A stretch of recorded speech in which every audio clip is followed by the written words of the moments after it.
Boy, y'all already know what time it is, man. The Teal podcast. We are live in the building. Welcome to the pre-show. Y'all listening to Chulo Ramone, man. Same Chulo Ramone that brought to y'all the Teal podcast theme song. Y'all know who's coming through, man. We got Jawaan Taylor coming through the building. It's going to be a hell of a show. Y'all make sure y'all stay tuned in. Ones you was for be the ones that's against. I hit it top, but we know the expense. It's never enough. Y'all hit that share button, man. Y'all make sure y'all share. Let's get these views up, man. It's time. Circle get smaller the more that we sad. Free birds on my back and my son in my lap. I pray to God that you keep the shit rap. You take it too far, ain't no way to come back. They talk always far, they neglecting the facts. Some boss always drawing you up, but it's cap. I peep what it is. Niggas done looked in that mirror and hate what they see. Trying to become what you ain't meant to be. Probably ain't never slick mama no cheese. If it's some pressure, I promise you'll see. I'm way too focused on growing my seed. Sometimes it's in it be all that I need. Someone that never talk back when I speed. Don't never drive, speak out what you need. I won't reply if your issue to feed. So many times I was issued to feed, but I return like I kept the receipts. Now rolling. I put it all inside of the flames. I know it never can go back the same. Rolling. Gave them my all and all of them change. You let them talk and they throw in the blame. Imagine no smoke, imagine no vibe, imagine no energy. Roll me up for personal. This one for my enemies. This one for what's meant to be.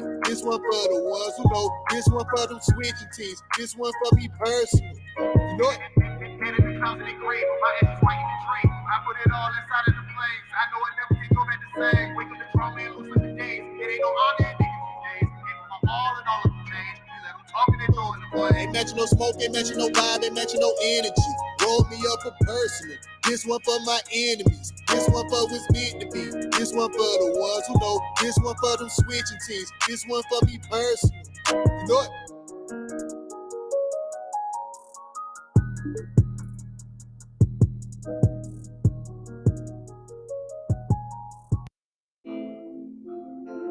Yeah, we about to get it started, baby. Y'all already know. Hey, make sure y'all click that share button. If you haven't already, subscribe to the YouTube Teal podcast. Follow us on Twitter, Instagram, all of the above. Y'all see it scrolling across the bottom of the screen. Jawaan Taylor is sliding through the building, man. We're going to talk to him. You put your comments or questions in the chat. We'll get to him, and we'll see how Jawaan feeling today, baby. You already know. This is Chulo Ramone. Make it till you make it on. We stay authentic. Don't question how I get it. Little bitch, mind your business. My whole squad authentic. You know how we rockin'. This loyal ain't an option. How we living. My whole squad authentic. Ain't no GMOs in this flavor. Don't understand the fake shit. I need a translator. Trying to stay on top like a numerator, move maker. I've been great. They ask you why. I tell them that it's human nature. Occupation, family feeder. Enemies require. Moving silence like an inner thought with more heat than a drive. Got that work you need like straight A students. Don't turn no outsider. I remember being down. Niggas disappear like lighters. I perfected being me. It's nothing greater. Ain't no stopping me. Them chances slim. Like waist trainers. If them digits sounding low, don't waste your breath on the remainder. Ain't no capping, I got hitters ready on retainer, yeah. I'm about the numbers, like a lot of tickets. Shipments come, we get them gone. Make it listen. I was broke, they left me alone. Stay consistent. Don't follow trends, we make our own. My city different. Make it till you make it on. We stay authentic. Don't question how I get it. Little bitch, mind your business. Yeah. You know it? Free birds! Yeah. Going all the way.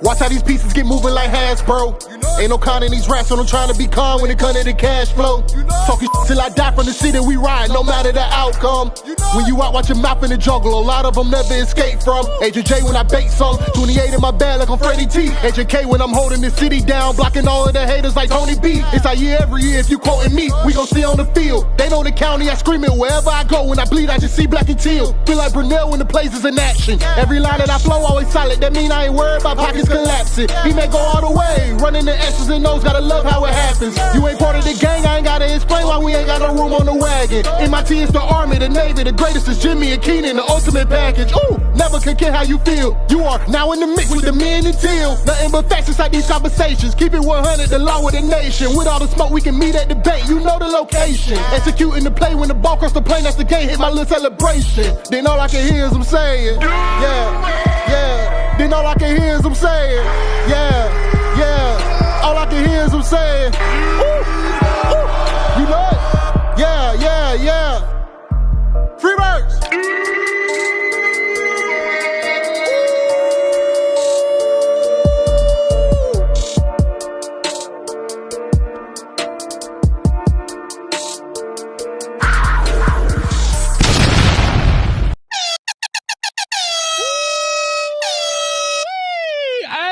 Welcome to the Men in Teal podcast. I am your host, the high take hooligan, Agent K. And where the fuck did Agent J go? Well, he was here, but he on the way. Man, I'm so happy to see you motherfuckers today. We got a hell of a show lined up for you. But before we get to that, we have to talk to those beautiful people, the ones that make the show possible, over at the Miller Creative Group. MCG, our group of talented designers, can take your ideas and create something special. Been needing to wrap your vehicle to promote your business? Or maybe creating new business cards to stand out in your field? Maybe you're looking to create a memorable gift for a friend? Call us today and speak with a member of our staff and let us handle your vision so you can focus on what's important. Call 904-771-5855 or visit mcg247.com for more information. Yes, sir. And it's going to be a hell of a show lined up tonight, man. We have Jawaan Taylor from the Jacksonville Jaguars stopping by. We're going to chat it up with him, man, see exactly what's going on out there in that Teal City, see how he feels about the season to come. We're going to talk about the Baker Mayfield trade. We're going to dive into all of this. Oh, Jay is back. Jay, you're a little blacker than usual. Can you hear me now? Don't worry. See, wait. I can hear you. Oh. Well, I can hear you. Look, as long as you're back in the studio in 5 minutes, we good. That's all that matters. So Jawaan Taylor will be here at 7:20 p.m. Y'all make sure you are tuned in. Hit the share button if you haven't already. Send it over to your girlfriend, your wife, your mother. All of them already watch me anyway because they love me. And make sure that you guys get it out there because we got to make sure everybody is tuned in for this one. Jawaan Taylor coming through the building because you already know what time it is, man. My team is the Army, the Navy, the greatest is Jimmy and Keenan, the ultimate package. Woo! You know it. Speaking of Chulo Ramone, man, y'all can find Chulo Ramone's Men in Teal podcast theme song down in the link below, the description. Click it. You can go click and download the song if you love it and support that guy, man. One of Duval's finest. You can go out there and rock with Chulo Ramone and hear that. So it is going to be a beautiful show tonight, man. It's going to be a one for the ages for sure. But before we get around to it, let's go ahead and get Jimbo in the building. Get Jimbo. Well, I got to press the button first, don't I? There you go. Man, he back in the time capsule. What's up, Jimbo? How you feeling, my guy? Hey, man, I'm feeling good. I'm excited. Y'all didn't tell me I didn't change my name. Hey, that's why I love being live. Y'all didn't tell me I didn't change my name from the pre-show name. He's having some fun. Hey, that was his OnlyFans name. That's my OnlyFans. Y'all go subscribe to my OnlyFans, Jimmy Longwood, baby, and go ahead and get you some. We're going to bring in that guy, Stone Cold Steve Boston. Oh, my goodness. There he goes. The man, the myth, the legend. The reason we have gathered today.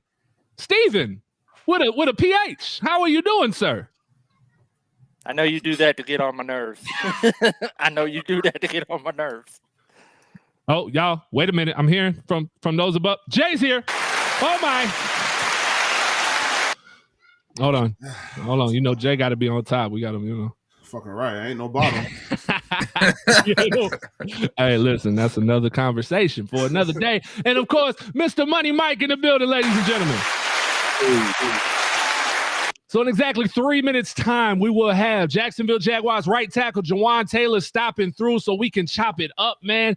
Stone Cold, listen, if I haven't told you before, I'm going to tell you now, thank you so much, man, for going out there and making this happen for us today. Man, y'all give it up for Stone Cold. Hey. Listen, I don't know if Jawaan's going to understand how serious this is because Stone Cold wore a shirt with sleeves. That's how serious this episode is about to be. He put a shirt on that has sleeves. Jimbo is not wearing a tight painted on shirt from City Trends. This show is about to be amazing, y'all. Look, I'm not even smoking my blunt right now, man. I see you came This inside crazy. from a smoke session to make sure you was on in time in the studio as opposed to being out there. This is beautiful. I want to salute you guys for being prepared today. I thought it was going to take away from the show. What, the no shirt? I thought you was going to come shirtless. Be a letdown. I thought you would come shirtless.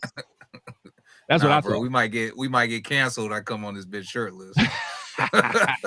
Oh yeah, man. No, it'll be a party. It'll be a party. So, hey, again, y'all make sure you have already, if you haven't, subscribe to the YouTube channel at Men and Teal Podcast. Follow us on Twitter at Men and Teal Pod. Instagram, that's Men and Teal Podcast. Join the Facebook group. Do everything that's Men and Teal Podcast because there's not another Jaguar podcast out there who keeps it as live as we do. You know it. Oh my goodness, we have a theme song. It's really cool. And you can find it in the links below, man. Click on that Chulo Ramone, support it, download it. That's a Jacksonville artist, man. Shout out to that guy for hooking us up with a dope theme song. Not only are we interviewing Jawaan Taylor today, we're going to talk about the Baker Mayfield trade, the winners and losers in that situation. We're going to dive into that a bit. We're also going to talk about 4 picks. Look, these guys are about to be surprised. They had no idea. 4 games that are guaranteed wins. Who's surprised? I ain't surprised. 4 locks. I got like 11 games at very least guaranteed win. Oh my! I can tell you now. Come on, man. We won last year. Just having Doug Peterson as a coach, that's 3 more added on Absolutely. automatically. And let's jump right into the stuff that matters, man. Let's go ahead and do it. Let's go ahead and bring the guy in, man. Jawaan Taylor, the reason that we all here today, man. Let's get Big Jawaan in the building. Jawaan, what's going on, my guy? What's going on? How y'all doing? Good, man. Good. We appreciate you coming on, man. I don't know how familiar you are with the show, but this is not one of those button-up collar Good Morning Footballs. We want you to come in and have some fun today, all right? No, man, I told him to come as is, man. Yeah. Now, I hear you coming straight off of a fishing trip with your college buddies, so I know you probably a little tired. Y'all catch anything today? Yeah, we went out for red snapper season. We did all right. We all caught our limit today, and we came back in before the weather got bad, but we had some fun. Good deal, man. Yeah, well, again, we appreciate you. Out there. Facts. We appreciate you for coming by, man. Stone Cold obviously met you at the football camp, and I kind of want to start there, man. Last Saturday, you held your 2nd annual, if I'm correct, football camp out in Brevard County. Talk to us about the camp and what it means to you personally. It was a lot of fun, man. I had 150 kids come out. I had a lot of different coaches come out. My family helped out with my staff and stuff. And, you know, we just want to do something to give back to the community every year and give back to the kids and the youth. And it was a great turnout. We had a lot of people show up, and a lot of people from the county just came out and supported. So it was a great event. Awesome, man. And this is something that you're doing every year. It started last year, from my understanding. Yep, definitely. I want to do it every year. Just doing something to give back to the kids, and you know, just trying to do something just to do something positive in the community to inspire the youth. Very cool. Yeah, and I saw some clips on it. We actually used some of the clips to promote this podcast today. You was turned up out there, man. You was live. Yeah, man. I love to go out there and have fun, man. End of the day, it's football, so you know we like to go out there and turn up a little bit and have some energy and some juice. So it's always fun to go out there with some good energy. It's that Florida energy. That's all. Yeah, you know, you're Florida boy. Yeah, cool. All right, man. Well, hey, again, we are tuned in. Y'all are tuned in now. We are live with Jawaan Taylor from the Jacksonville Jaguars, man. Right tackle, big boy in the building. Shout out to the O-line trenches. You already know. So let's dive into the questions, man. You know, last year, chaotic, right? Disaster, Urban Meyer era in Jacksonville. We're not going to spend a ton of time on it. It's been talked ad nauseum, right? But some major changes have been made. The fans are incredibly hyped for what's to come. And honestly, I didn't know if we could get that hype back, right? Coming into last season, the hype was through the roof. Trevor comes in, Urban comes in, and then what happened. So what are the biggest differences that you've noticed in the building thus far, looking back to this time last year? Oh, man, like, you know, different things have changed. Our scheduling has changed. We're not in the building as long. And, you know, different things with the system and how we're running things and how things are done in the weight room. Just a lot of different things. You know, each coach, when they come in, they bring different things and different ways they want things done. So we just all been adapting and adjusting to the new ways that Coach Peterson want things done. And it's been going very smoothly. Beautiful. And a lot of changes taking place. We've heard the term culture change used, right, repeatedly this offseason. So when it comes to Doug Peterson, what he's done in Jacksonville thus far, that's what they're saying. He's changing the culture. What does that really mean, and how does that help translate to wins on the field? Oh, man, it all starts with just everybody being accountable, everybody doing their job and doing it to the best of their ability. And, it also takes a great leader and a good coach. So, we got a lot of good leaders on the team. We definitely brought in a lot of different new guys out of free agency and guys in the draft that's also willing to be good leaders for us on the team. And, of course, with Coach Peterson, he's a phenomenal leader as well. He's won and been there and been to the Super Bowl. And, just having that's what definitely changed the culture. And just being accountable, everybody doing their job and not worried about the next man. Everybody just doing their job at the best of their ability. And everybody just, honing in to everything we need to get done in order to be successful. So pretty much that's how our culture has changed. Absolutely. And we're live with Jawaan Taylor from the Jacksonville Jaguars, man. Obviously, a lot of change is taking place, the front office, staff, and in your own position room. Like, let's start with the retirement of Brandon Linder. How did you take that, man? Your fishing buddy. I didn't really see it coming at first, man. But, at the end of the day, he had a phenomenal career. He's done a lot of great things for this franchise and stuff. So, I was very happy for him to, see him getting to do everything he loves to do. He loves to hunt. He loves to fish. And, he just got married recently. So I know he's looking to start his family soon. So, seeing him go out and play football and do what he loves to do. But at the end of the day, he's getting also other things he loves to do. Get his feet up and relax. And, he felt like it was his time to retire and hang it up. So, we're definitely happy for him and wish him the best. Yeah, absolutely. You got to remind them, old linemen, when we stop playing ball, you either get real big or you get real small. You got to tell them don't be eating too much. They blow up fast now. Looking good, though, man. He's been doing a lot of hunting and fishing. So I've been seeing him, and he's still looking good. I feel like he's probably a little bit smaller than he was when he was playing already. So, I think he's on the smaller side. That's good. That's a good start.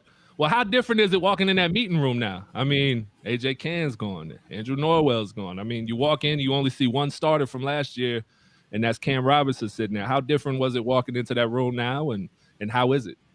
It's a little different, man, but, we brought some guys in the draft, and we brought guys in through free agency. And, we all just trying to get that chemistry down and everybody trying to get used to playing with one another. And it's been going great, man. We got a lot of vets in there that we brought in, so – I think it's good, man, having a little fresh start and having some new faces in there. And it hasn't been too crazy of a change. At the end of the day, they brought in a lot of great guys, well-mannered, great respect, guys that love the game of football. So at the end of the day, it's just football, and it's a business at the end of the day in this league. So, but, we all been adjusting and getting used to each other and getting to know one another. Awesome. And I know Stone Cold, we call him Stone Cold. That's Steven with a PH. Steven with a PH, Stone Cold. What, you had a question for Jawaan, correct? He does that on purpose to piss me off.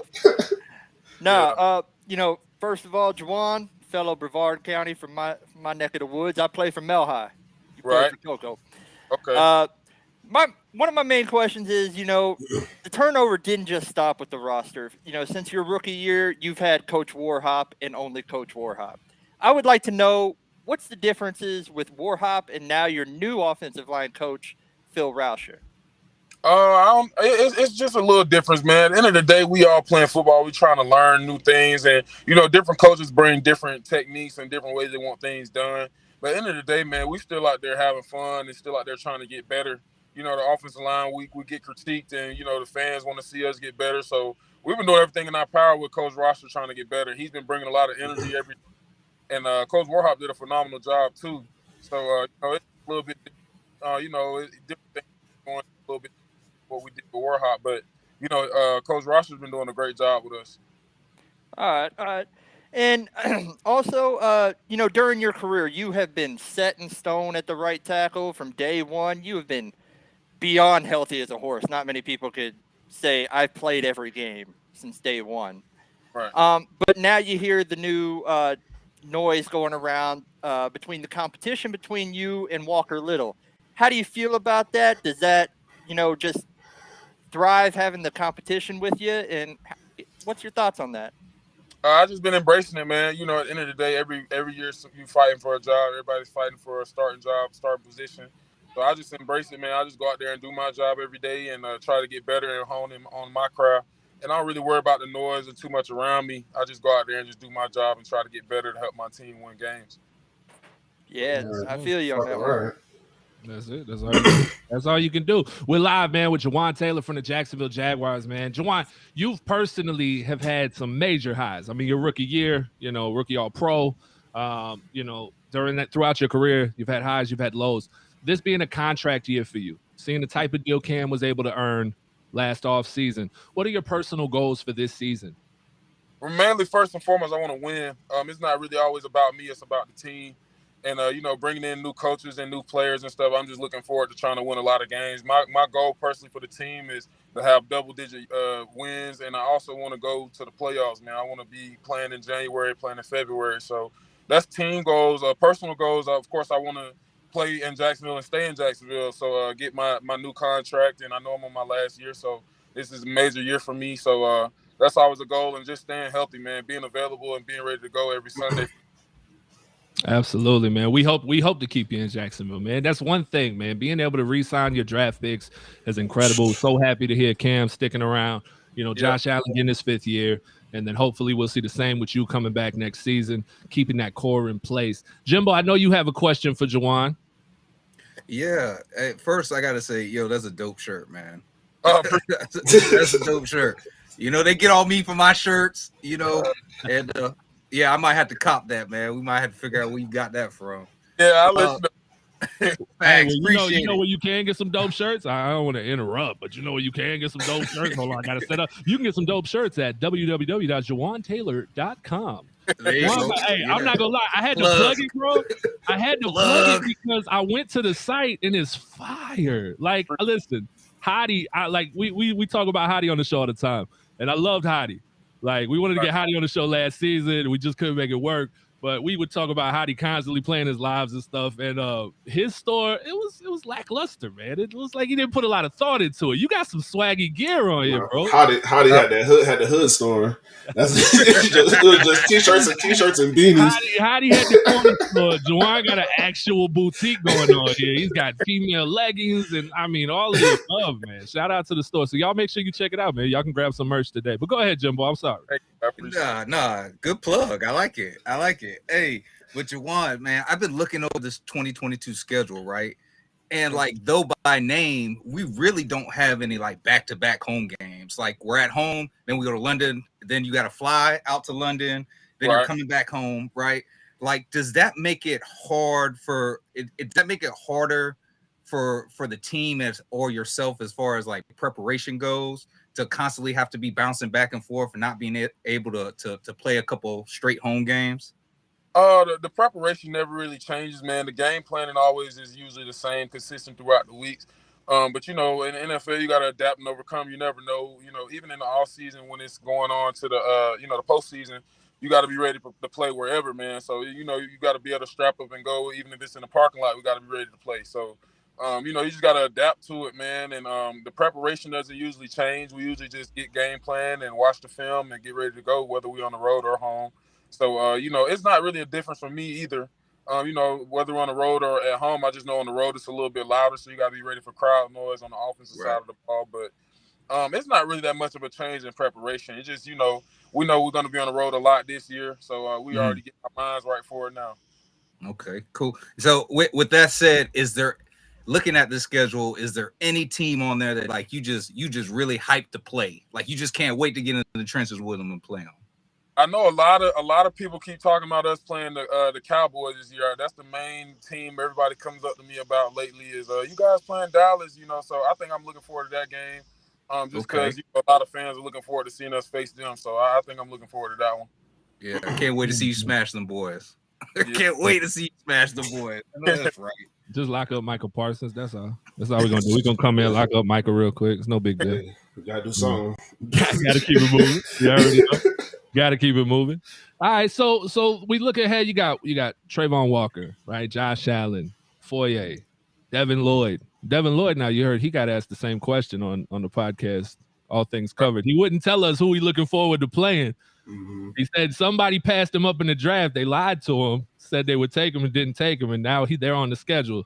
And so I'm interested in seeing who he balls against. He wouldn't put the name out there, but he said you'll be able to tell when you watch the game.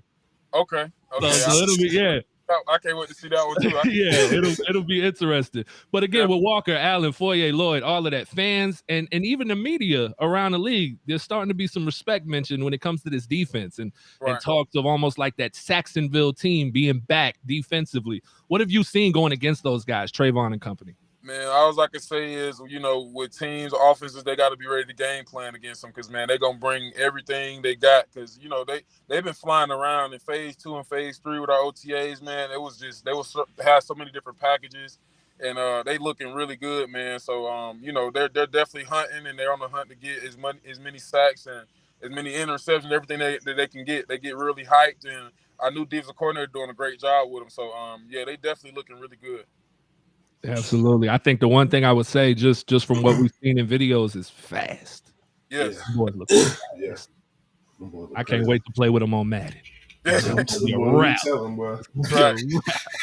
I'm not gonna have to sub people out because we got speed already. We good. We good. And then over to the offensive side, I mean, with Travis and James both looking like they're going to be ready, at least James earlier in the season than originally projected. Travis looking full speed right now.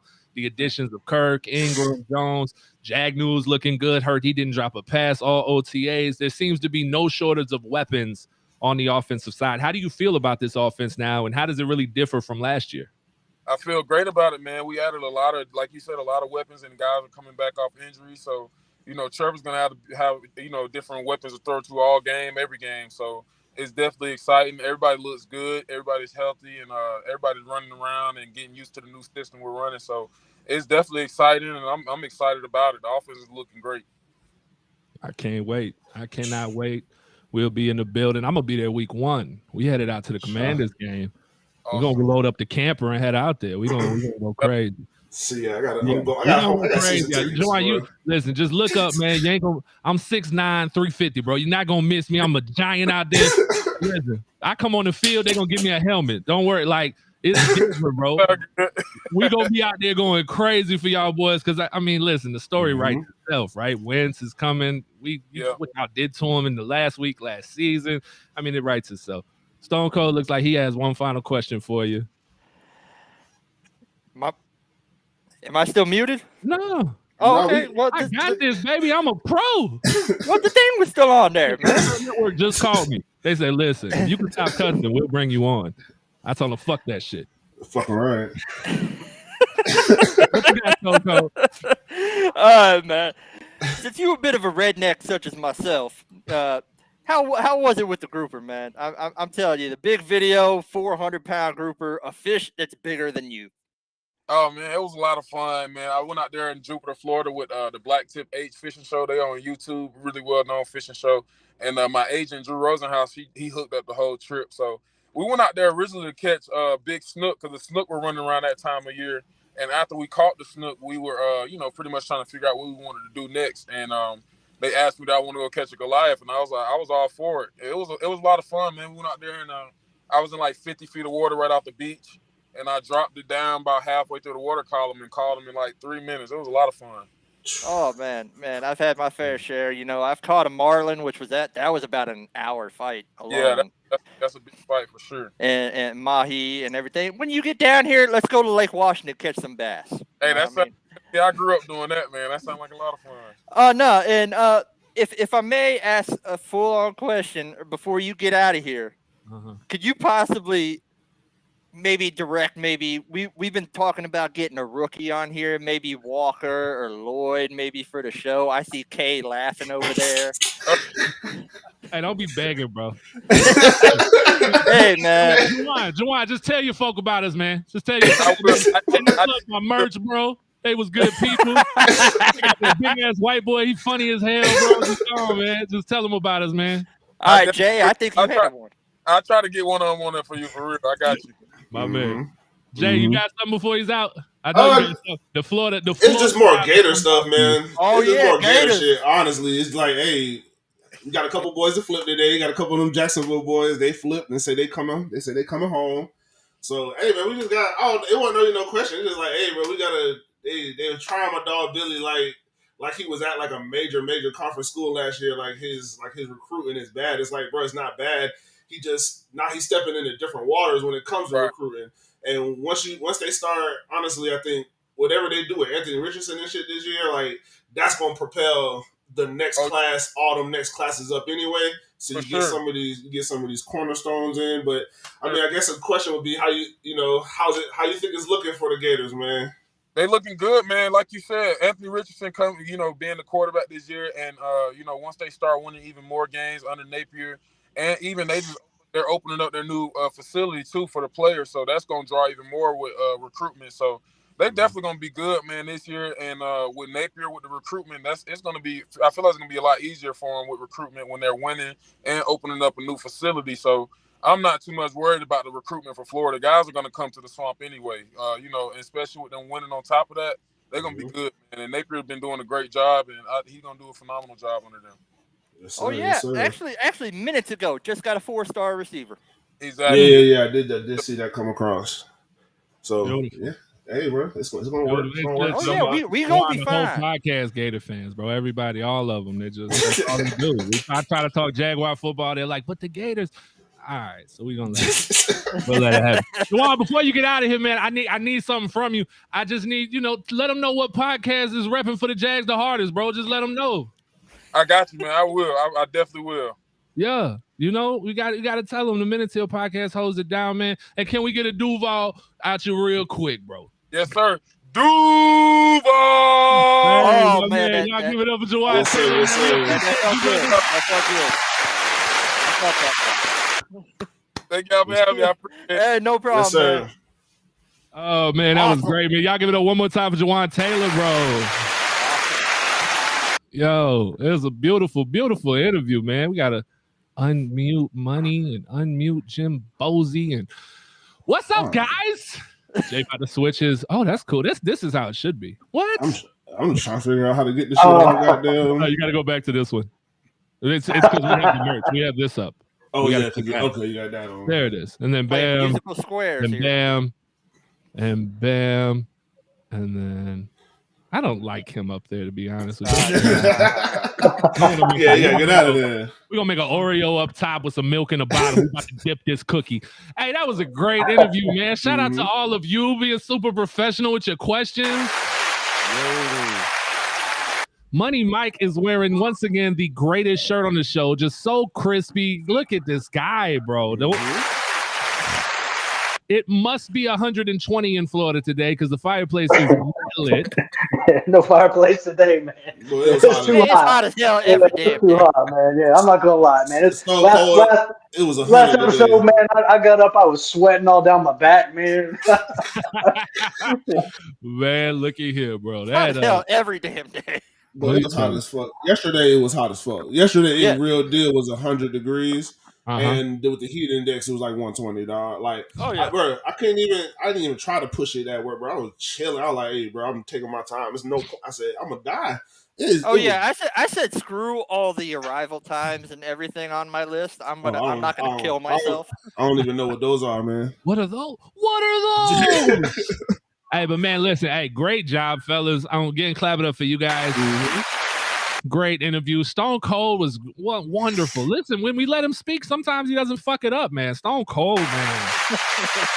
Jimbo being Jimbo. Money Mike just listen, when Money Mike, y'all don't even know. When this segment comes, when the season's becoming closer, me and Money Mike gonna start a side business. Me and Money Mike gonna start a side podcast called All About the Benjamins. And I'm telling you, I just made that shit up. This shit's kind of raw, though. Hey, listen, I'll be the entertainment, and he'll be the knowledgeable sports betting guy. Let's go. It's gonna be a blast. But yo, that was a great interview. We got to clip that up and do that the right way. Now we can't let that go to waste. We have to chop that up and do it the right way. He was so chill, man. That was dope. Very good, man. Very good. Got a real good attitude about the competition and all that. Yeah, everything. Yeah. Exactly the type of mentality you want in Duval, That's what I want to see. I mean, that's what I want to see from a starter, from essentially a career starter here. Mm-hmm. Like, bro, you gotta, you know what your job is, bro. You just gotta go out there, execute better, and Don't let nobody take your shit, bro. You was a draft pick, bro. Don't let these motherfuckers 6th round undrafted. You a Florida boy.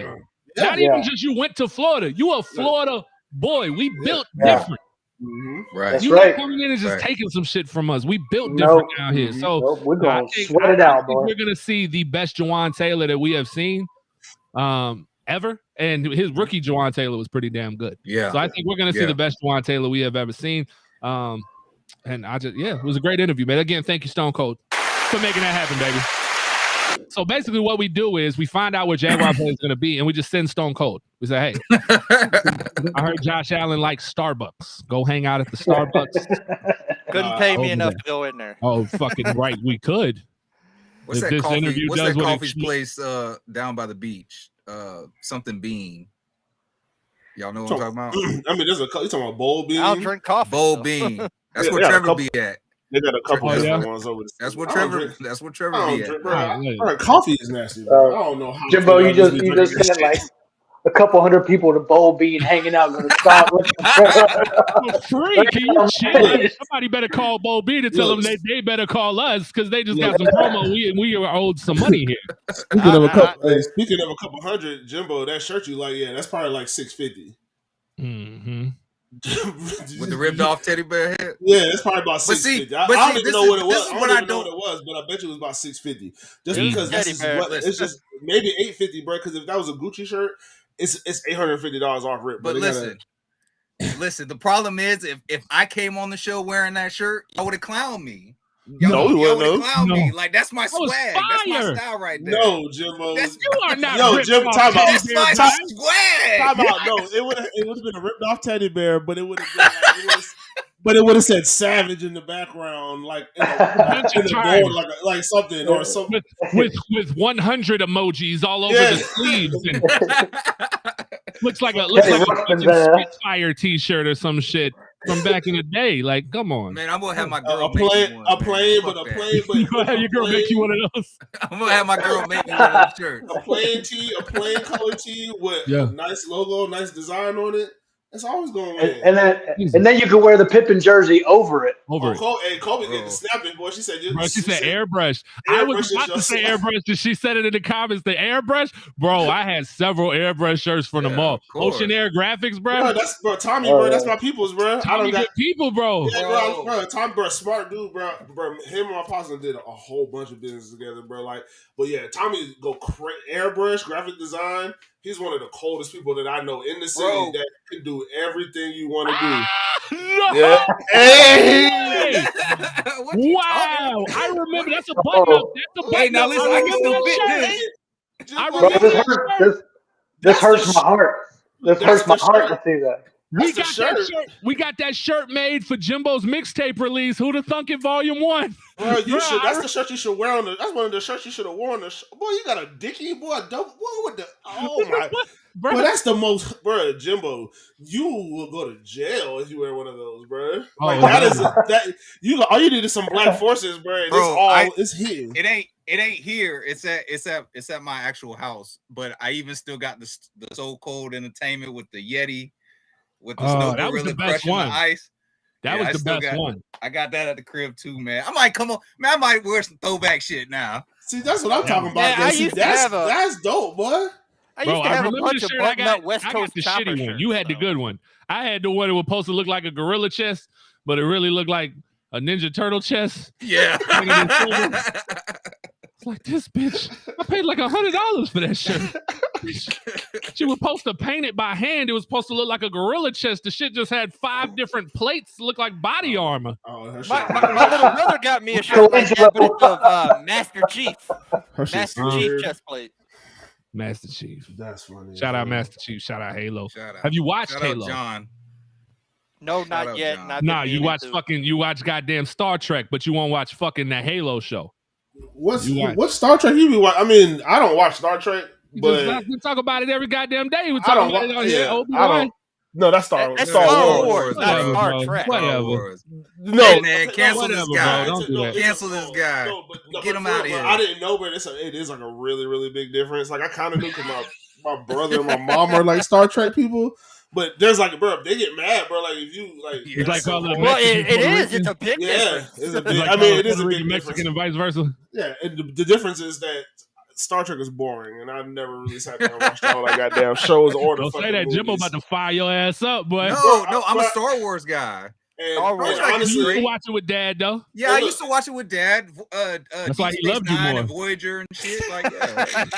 like I know about Deep Space Nine, Voyager. I knew you was gonna say that because you'll watch anything with a black man in power. Jay gonna watch that episode. He watched goddamn Deep Space Nine because they had a black captain on it. I knew he was gonna say that shit. I know. I just know of them, bro. But I never. It's just.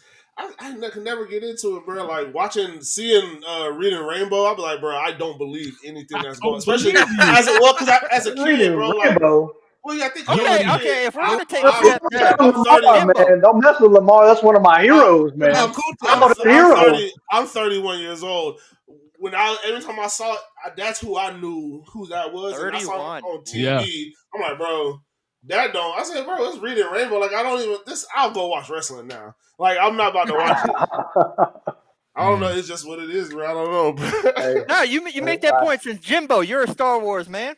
I bet you if they went on Disney Plus and made a Mace Windu show, you'd probably watch it then. They are making a Mace Windu show. I think. I would watch the Star Wars stuff on there now. I just haven't gotten to it because I'm watching. No, it's just Kay made the comment or whatever it is. God damn! Hey, listen, breaking fucking news. Yeah, my guy from the Raw Hype podcast, Mr. Black Freckles Hype himself, has just sent me the shirt that Jimbo so seeks. And Jimbo, I have it right here for you, my guy. Let me just get it. It's a Chrome tab away. There we go. It's right there for you, my guy. Palm Angels. So it might not have been too bad. 305, 385, right? Okay, yeah. $385 shirt, Jimbo. Yeah, God damn. There you go. Hey, Mike, man, I need some of these new constructions to pop through, man. Put my name on it. Get that commission popping, huh? Yeah, I need that commission. Why they pick this emo white girl like this? Yeah, what's up with the model, man? I don't understand. That is crazy. Because she's about to go to bed. Hey, that's a thick ass neck. It didn't look like that on him because he got a thick ass neck. Pause. But like the collar on that shirt looked insane on her, bro. She looked emo as fuck. My daughter told me a joke. Mm-hmm. I don't know if this will get us canceled. Will this get us canceled? Are emo people under the same category? Do emo people fall under like the category like LGBT? No, they're not. They're not one of the. They're not one of the alphabets. No, they're not one of the alphabets. Okay, so she asked me. She said, "My daughter said, what do you call? What did she say? What do you call? Oh, what do you call a flat-chested emo?" Okay. I can't remember what the answer was, but it was a cutting board. Oh my god, that's damn. She's 11. I almost grounded her. I was like, wait, I didn't know whether to laugh or put on restriction. That was crazy. Yeah. I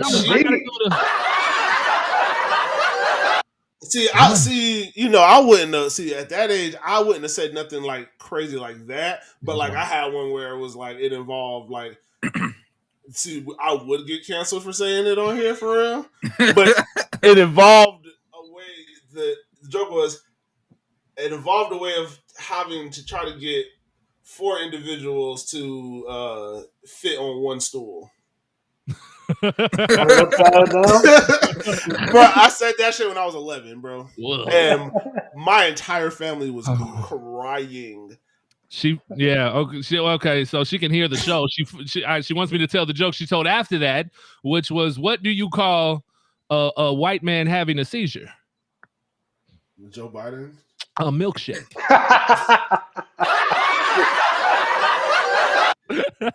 Joe Biden. Oh my god. Woo! So, bro, 11-year-old humor, bro. Hey, bro.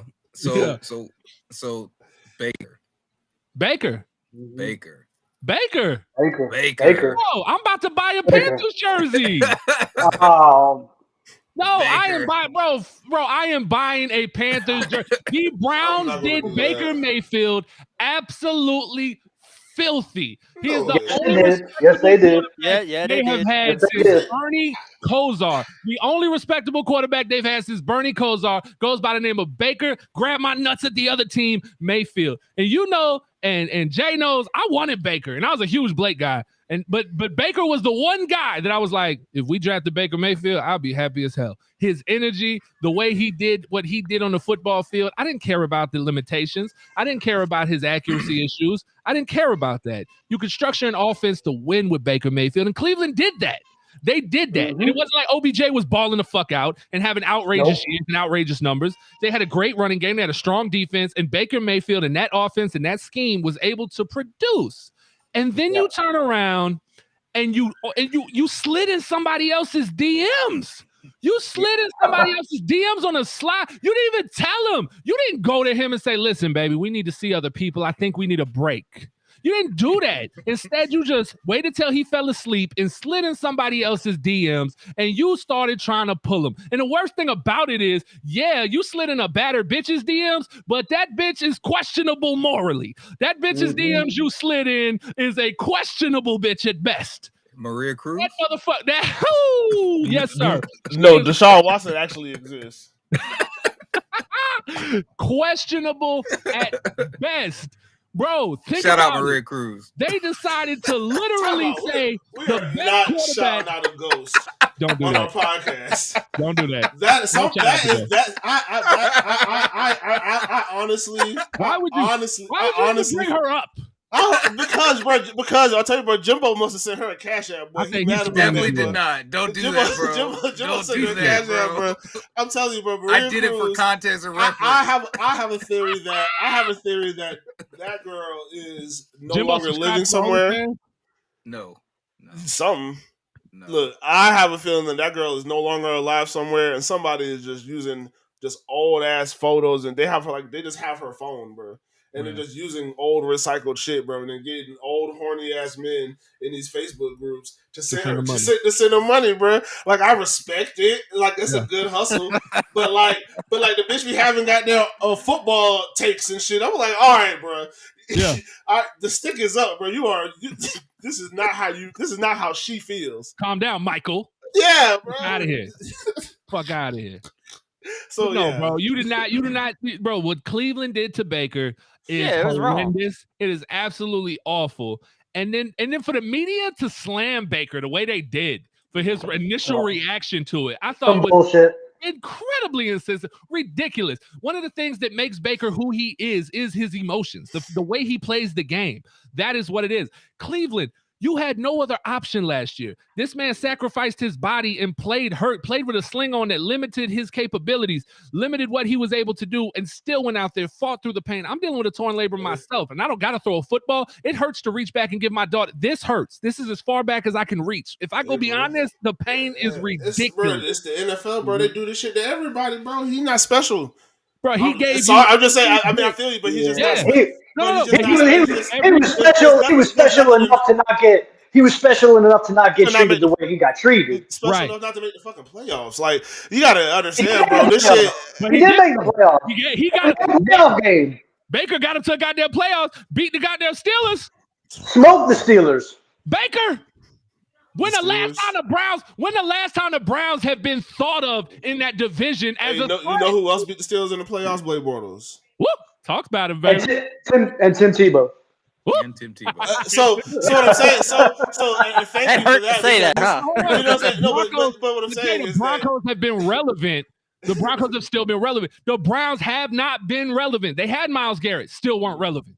They had Nick Chubb, still weren't. They did not get relevant until Baker Patrick. Is that his middle name? I don't know. It just sounded good. Baker Mayfield stepped in the building, bro. When Baker Mayfield showed up in Cleveland, you done heard Skip Bayless say Thomas Patrick Brady over and over and over again. That's all it is. You got it in my head. They haven't been relevant till then, bro. What you got, Mike? Hey, but now they're going to get a full season of Jacoby Brissett is what they're going to get for it too. Man, that boy. And we've been taking our foot off Jacoby Brissett ass for years. They're gonna suspend that boy for 4 games, man. I hope, and I don't hope this for Deshaun, because again, I like, you're a dog, bro. It is what it is. I'm not here to judge you morally. I'm not with all that. Never have. He's a rabid dog. I don't care, bro. Ray Rice hits girls, bro. Like, I don't have to like you. Like, the fans in Cleveland, though, a lot of them, they not happy. I just went to the Cleveland Browns put out their statement, right? Thanking Baker and whatnot, wishing him the best, all that bullshit. And if you go to the comment section, I did not find not one positive comment in that entire comment section today. And that was Facebook. I haven't been to Twitter. I haven't been to Instagram. But these fans are not happy. They say Baker gave us Baker had that Gardner Minshew energy, right? Like, we compared him all the time. He just had that, I'm a dog, like, I'll do whatever it takes, like grinder mentality. He had that. And I think the progressive commercials gave people the wrong idea. Baker was Hollywood and this and that. Baker's a guy, bro. Baker's a dude you want to chill and drink with. He's gonna, if you leave your shoes on when you fall asleep at the party, he's drawing on your face. Like, that's Baker. Which is crazy because even Hollywood, bro, he literally was like, they were shooting the commercials in Cleveland. I mean, Progressive is a Cleveland. It is a Cleveland-based company. And they were some of the best commercials ever. Those were Super Bowl quality commercials. Oh no, that boy in the robe in the stadium drinking coffee. That shit is great. What's the password? What's the password? 06. Because look, if I'm the quarterback, if I'm the starting quarterback of an NFL franchise, I feel like that's my house, bro. I feel like I can be up that bitch. Yeah. If I wanted to go in that bitch on a fucking Friday night and play Madden on the big screen. When I walk in there, if I'm Trevor Lawrence, if I walk in that bitch Friday night and me and my old lady want to have a little date night on the field, we just won't. I don't get a call. I'll send one text and say, "Hey, somebody meet me at the stadium." We in the pool. We getting it in the pool. Oh yeah. On cold doing. Yeah. Hey, but y'all know who else ain't happy that Baker's gone to Carolina? Who that? You see Robbie Anderson's reply when the Panthers announced he was there. Nah, y'all see that? No. Yeah, you know Robbie Anderson came over from the Jets. He's with Carolina, and Sam Darnold and him are boys. On the Panthers' official announcement, Robbie Anderson's right underneath it, just saying no. Well, okay, hold on. He was already contemplating retirement anyway. Robbie. So a fan had asked, right? Mm-hmm. Like, he had asked the Panthers organization, like, what do you guys think about getting Baker Mayfield? And Robbie Anderson commented on it. No, what you just said, Mike. Right. And then, but then when they asked him about it, you know, it was a good fallback. He said that he was just looking out for his guy. His quarterback. Our boys. Yeah. He knows, it was good back. Yeah, he knows Darnold's going to force him the damn ball like he's been doing with New York and then with Carolina. But I'll tell y'all one thing, and I'll bring it into a bet, something with a bet, you know, because I'm looking at where the odds have changed, okay, when Baker goes to Carolina. And any of those bets, it's a fool's bet. Don't take it because they ain't going to do shit. I'm here to tell you right now, they ain't going to do shit. The Bucs are going to sweep that division again. But there is a good bet right now. You got to think, Sam Darnold ain't just going to lay down, okay? He was number 3 draft, and he's got a year under that system. Mm-hmm. Right now, he's a plus 500 to win the starting job. So that means right now, today, you could put $100 down to say Sam Darnold will be the starting quarterback day one. Baker Mayfield could sprain his ankle. He could step on a nail. He could lose a competition. It don't matter. That's $500 in your pocket. I like that bet. I might make that bet myself. I like it. I do like it. I think even if Sam Darnold is the starter day one, Sam Darnold will not be the starter Sunday by week 4, in my opinion. I think Baker will. You might have Sam. Y'all might have Sam Darnold fucked up. It depends. He didn't look bad. To me, he didn't look bad. He didn't look bad in Carolina last year. And Matt Rule's not on the hot seat. This is his second year as a coach. I don't know. He's on the hot seat. Like, well, hold on. Think about Frank Wright, though. Frank Wright shouldn't have been on the hot seat, should he? I mean, I'm saying he was on the hot seat after 1 year. Yeah, Frank Wright's on a hot seat. He pounded the table for Carson. I need this guy. This is the guy. Yeah, I'm gonna tell you, man. Panthers are trash, bro. They've been trash for years. I watch them every, They don't have their best trash, player. bro. I They don't forgot have- you're a Bucks fan. Yeah, I'm they like, don't why have do their they best. like Panthers so I mean, much? they don't have their best player. I mean, that's and they All they got is McCaffrey. That's all Yeah. they got. He's been hurt for a couple years. Darnold got hurt. But Yeah. that's what I'm saying. Well, that's what I'm saying. They don't have their best player. So yeah, they haven't been good. But when They they're were good clicking, last year at the start of the season. I was going to ask, when did that slope start? Because first week few 4, weeks I of the think. season, When Sam Darnold got hurt. When Darnold got hurt. But then that defense was like top tier in the first few weeks of the season, and then platoon. Nah, they ain't shit. They ain't shit. They got off to a quick start, but that's all it was. That shit happens every year in the NFL. Some team will come out, go 4-5-0, and they'll be like the Super Bowl contender Carolina Panthers. Next thing you know, they lose fucking 9 in a row. Yeah, they ain't shit. Well, the downhill started. Also, Christian McCaffrey got hurt. Yeah. Yeah. that's what Yeah, 3 years ago. Oh yeah, my Yeah. bad, Stone Cold. You were just taking a break impromptu, leaving a camera on. We just said Bro, that. pointing the camera at he can send a million messages in the chat. Can't say hey. Yeah. Also, Stone Cold. It was an emergency. Stone Cold. Okay, no, when you send the chat, everybody can see that message when you including send the guest in the private chat. They're backstage just like you. It goes to everybody back. We've told you this before. Yes. I don't know. And before you came on, that was going to be my question. Was about the flipping the recruits. We were pre-production. What did what I was finna say? Oh, I don't know about the phone though. I don't know if it pops up on the phone. Yeah, it does. I've never done a show on the phone. I don't know. No, it pops up on the phone on the link on there. It has that's why I wrote, "Hey guys." Oh yeah, I forgot. Yeah, because I was on my phone on that one. But it's all good, man. It's all good. If the Jags beat Indy week 2 in Jax, will Irsay flip and fire his ass? I don't think he fires him if they lose week 2. Oh, but if Irsay might be. He might be on one of those lyric joke watches after if we beat that. If they don't have a winning record come mid-season, yeah, Frank Wright's out of there, baby. And it's funny. It's funny, like the media did like a Colts prediction or whatever, and automatically they're like, "Yeah, they're gonna beat Jags in week 2." Nobody takes in the fact they haven't won at Jacksonville in 7 years. Crazy. Yeah, they don't pay attention to that shit. It's a bullshit narrative. They said the shit last season too. They were saying that they was gonna come in and beat Jacksonville. They mentioned the fact they haven't won there, but it was more of an afterthought. It was they're gonna beat Jacksonville, and then typically these shows have a moderator. The moderator would say, "Oh well, they haven't won since 2000." It'll be crazy, bro. Jay Irsay, that boy, he keep him some brown liquor around, bro. Probably just gonna show up and be like, "Here we go again." Bro, this motherfucker, that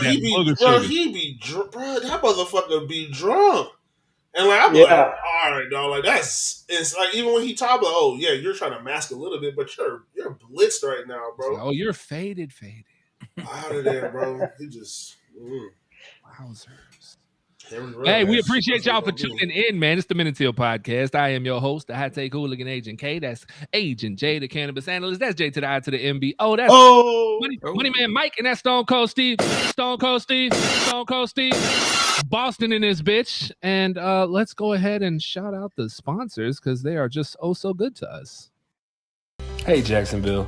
One of the best parts about living here, being able to entertain outdoors year-round. But in order to do that, you have to have the right setup. Whether you need to protect the little ones with a privacy fence or go all out with a new deck, built-in grill, fire pit, seat, you get the picture, right? There's only one guy to call, and that's my guy Jalen over at Anchor Fence and Deck. They are the best in the business. Call for a free quote today, 904-859-5481. Mention Men and Teal and get a discount on your install. We all need somebody to hold us down, and nobody holds you down like Anchor Fence and Deck. Check them out online at anchorfence-deck.com. Money Mike, you hit it. That commercial is money, Mike. Yes. Jesus. And those decks are nice. Those fences with that pool. Yeah, the deck with the pool, right? Jalen, Yeah, shout out nice. Big Jalen, man. Jalen, he can drive a truck just with ease. Yes, bro. One hand. One hand like this. Just whipping a 36-footer. Just no problems. No problem. Got Jimbo scared on the floor. Jimbo said, I don't know what he's doing. He's driving this bitch like it's a Ferrari. Listen, Jalen was whipping that thing. Josh Stewart with the happy birthday, Urban. I had to look it up. Urban Meyer's birthday is in 2 days, ladies and gentlemen. A big fuck you to Urban Meyer on his birthday. Jay does not like that. Hey, listen, as much as Jay hates what happened last year, Jay is still gonna be like, hey, Urban is my dog. And I respect that, Jay. Yeah, bro. Bro, I knew who, bro. That's the thing is, like I said, I knew that I just knew he was a flaky, bro. Like, you know what I'm saying, bro? I knew he was flawed. And, like, that's what I get for saying, no, I know that you're flawed, and I still just bought it. You know what I'm saying? But I didn't want him to be. But you just got to play on and you still let him in your house. Yeah. And it's like, okay, maybe you done changed. Yeah. But you showed me again, bro. You know what I'm saying? You just, like I said, that the whole retiring and health reasons and my family. I want to. The man literally said, I just want to take some time to watch my kids grow up, and the bitch was 10 months later. The bitch was at Ohio State. Like, bro, I said, that's not watching your. I said, bro, I don't got kids, but 1 year. That's not watching your kids grow up when you haven't been there for the previous 15 or however many. Like, you've been just ripping. From those of us who have kids on this show, you have to spend 10 months with your kids all the time. Want to leave. You ain't used to it? Yeah, that's enough. That's enough watching the motherfuckers. If y'all had, I put like this. If you had 30, 40, 50 M's in the bank, you'll figure out a way to chill the fuck out for a while. I can tell you that right now. Give the man the benefit of the doubt. Y'all see when Tom Brady retired, he said, "Yeah, I'm gonna spend time with my family."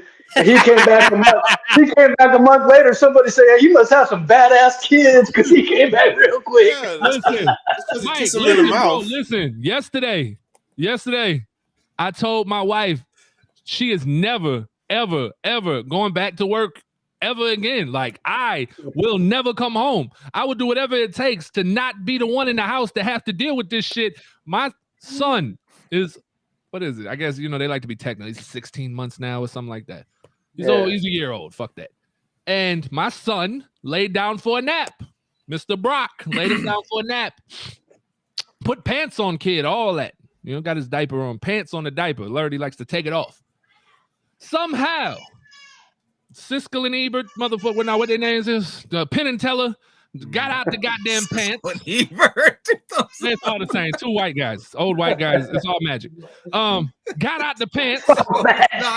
It's all magical. It's all magical. He got out the pants, Jimbo. You missing the point of the story, Jimbo. He got out the pants, Jimbo. He got out the pants at nap time. He took the diaper off, Jimbo. We didn't know. We didn't know until we opened the door. Actually, I lied. We knew when we smelled the aroma before we opened the door. I opened the door and there's shit everywhere. It's on his face. It's on his teeth. It's in his hair.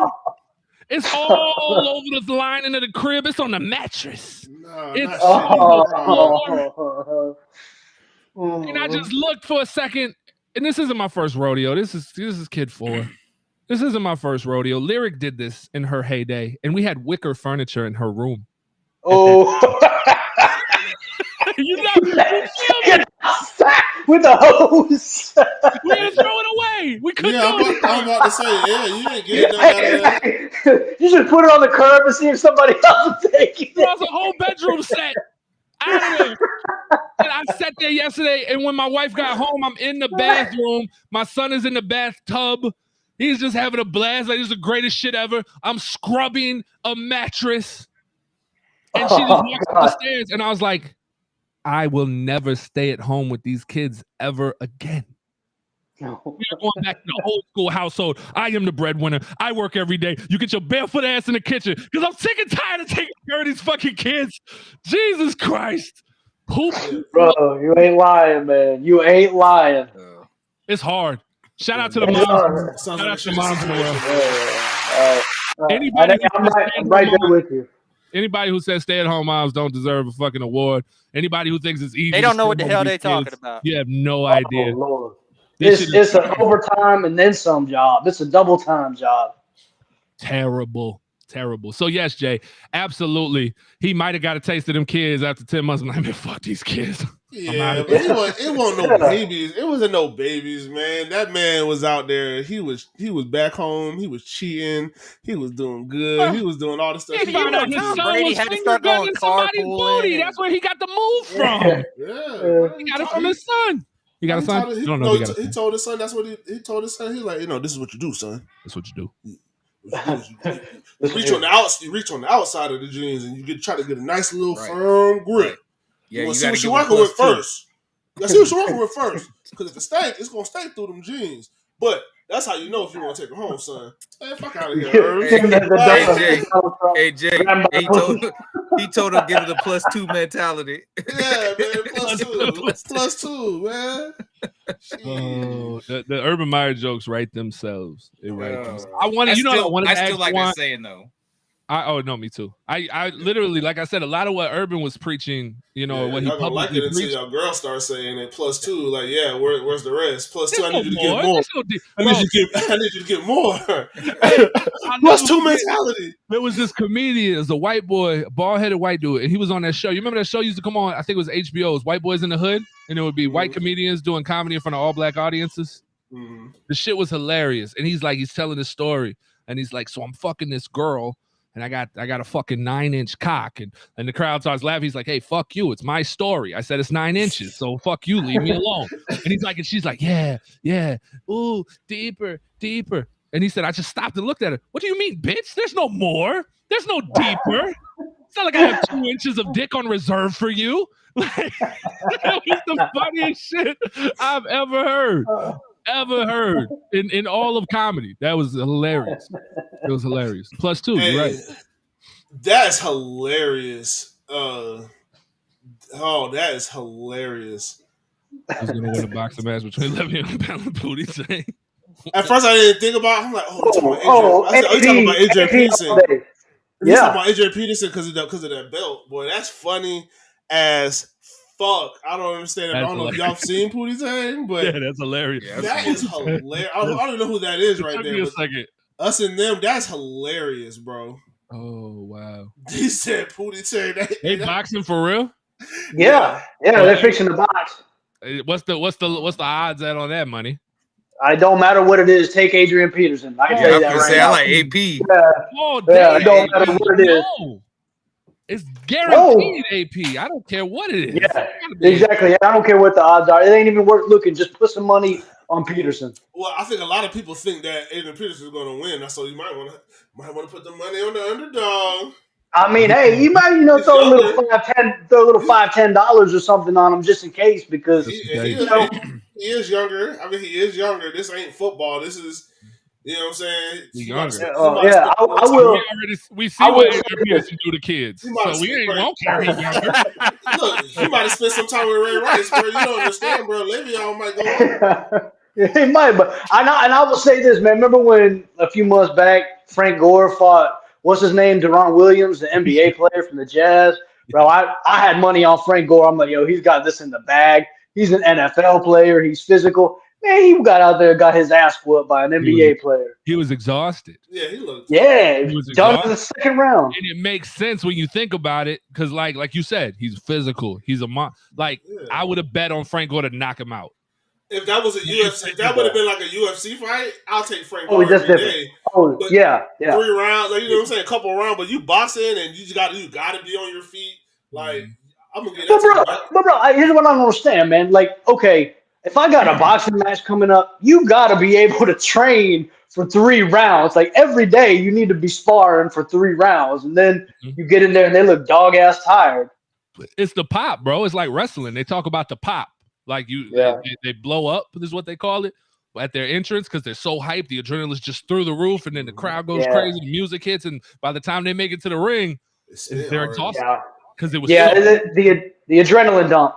Yeah, and then it's gone. And so that's what happened. Frank Gore was so hyped for this shit. He's like, oh my God, they got the ring. He's like, oh shit, I'm tired as fuck. Hey, if we're talking about wrestling entrance, what kind of adrenaline rush you think John Moxley gets coming out every night for AEW? Y'all seen that boy? Y'all seen that boy Lamar Jackson? That boy look jacked. Oh yeah.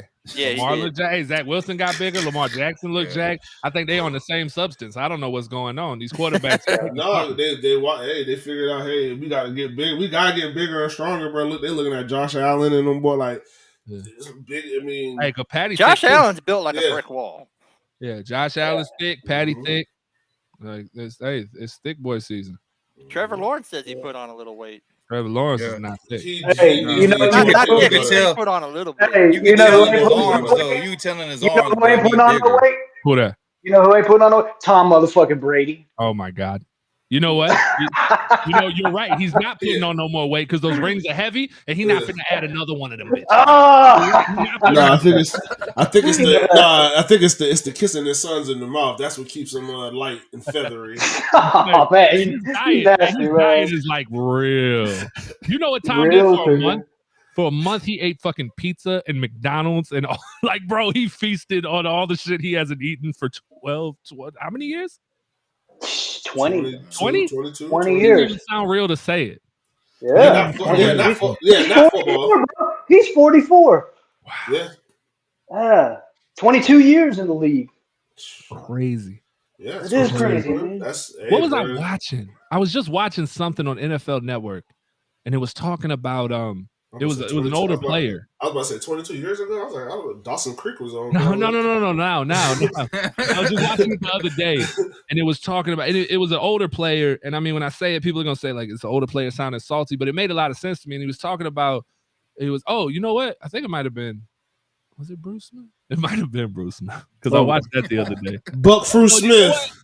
Maybe it was Lawrence Taylor. Maybe it was the Lawrence Taylor one because I watched both of those in the last few days. Anyway, regardless, it was basically saying we're giving like extra kudos and credit to these guys, and they're playing in a league that's designed for them to play this long now. Like you're so protected at quarterback. Of course you can play 15, 20 years now. Of course, all you have to do is your job with your body, and the game is designed to allow you to prolong and play. And they still take it serious for your records. And they're like, oh, well, you're breaking these records. Bitch, you're playing twice as long as me. Of course you're gonna break my records.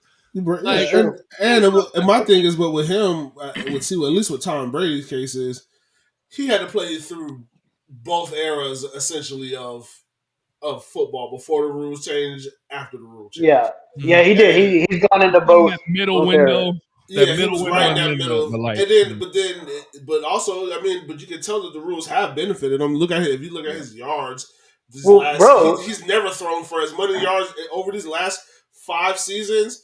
Them other 17, it's like, damn, bro. Like, if you would have been throwing like this earlier in your career. Well, he did when he had Randy Moss. I'm about to say he did it with Randy Moss. But hey, you think about that rule. You can't hit the quarterback. You can't even fucking touch him on their knees or below. That's from Tom Brady when he got hit. Yeah. Was it the Bengals game? Nah, KC, I believe, blew his ACL. I thought that was from not Trent Green, but nah, it's KC. No, yeah, you're right. You're right. I think the Bengals was the Bengals was Carson Palmer blew out his knee in the playoff game. Yeah. No, I was watching that. I was watching that. Trent Green had the concussion. I was watching that. Trent Green had the concussion, which gave way to Kurt Warner. That's where Kurt Warner came in. Right, man. Did y'all see that movie? Boy, it was so good. American Underdog. Yeah. Oh, I haven't watched it yet. I haven't watched it, man. I paid to watch it. Time out. Did y'all watch that Rise? Yes. I watched it the other day. Hey, that shit was good, bro.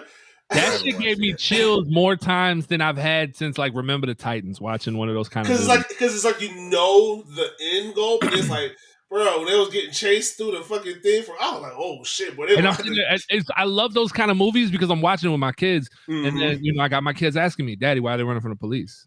And then like, why? Why are they running from? And then I get to explain it to them. We get to have those type of conversations, and they get to understand more. And so like Lyric already loved Giannis because Yeah. we live here.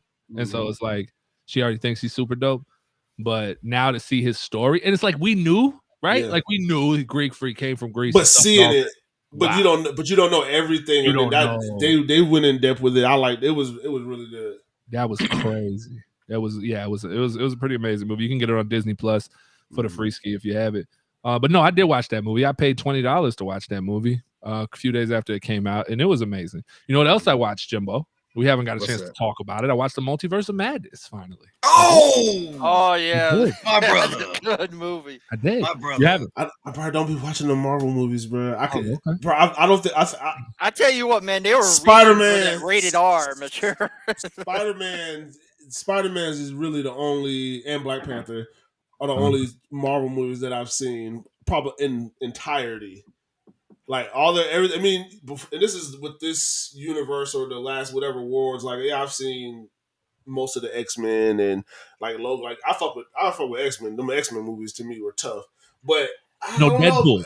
Yeah, Deadpool. Deadpool's awesome. Deadpool. But they all go together. They all correlate for the most part. Well, no, they don't. No, they don't.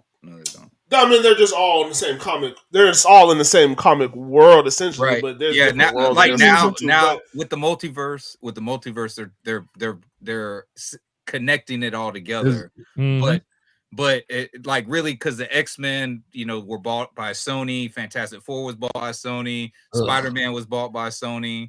Venom is owned by Sony. Now that they have that whole Spider-Man, Marvel Studios and Sony deal with Spider-Man, now you're going to be seeing all that crossover. That's going to allow you to bring in the X-Men, so which I see you. But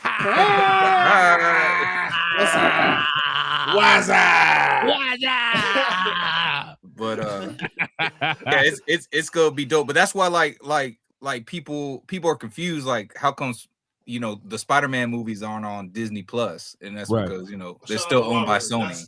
That was Robert Irwin. How long is that on YouTube? Is it? That's us in the life of the franchise? Yeah, they bought the rights. They bought the rights to it. Sony bought the rights.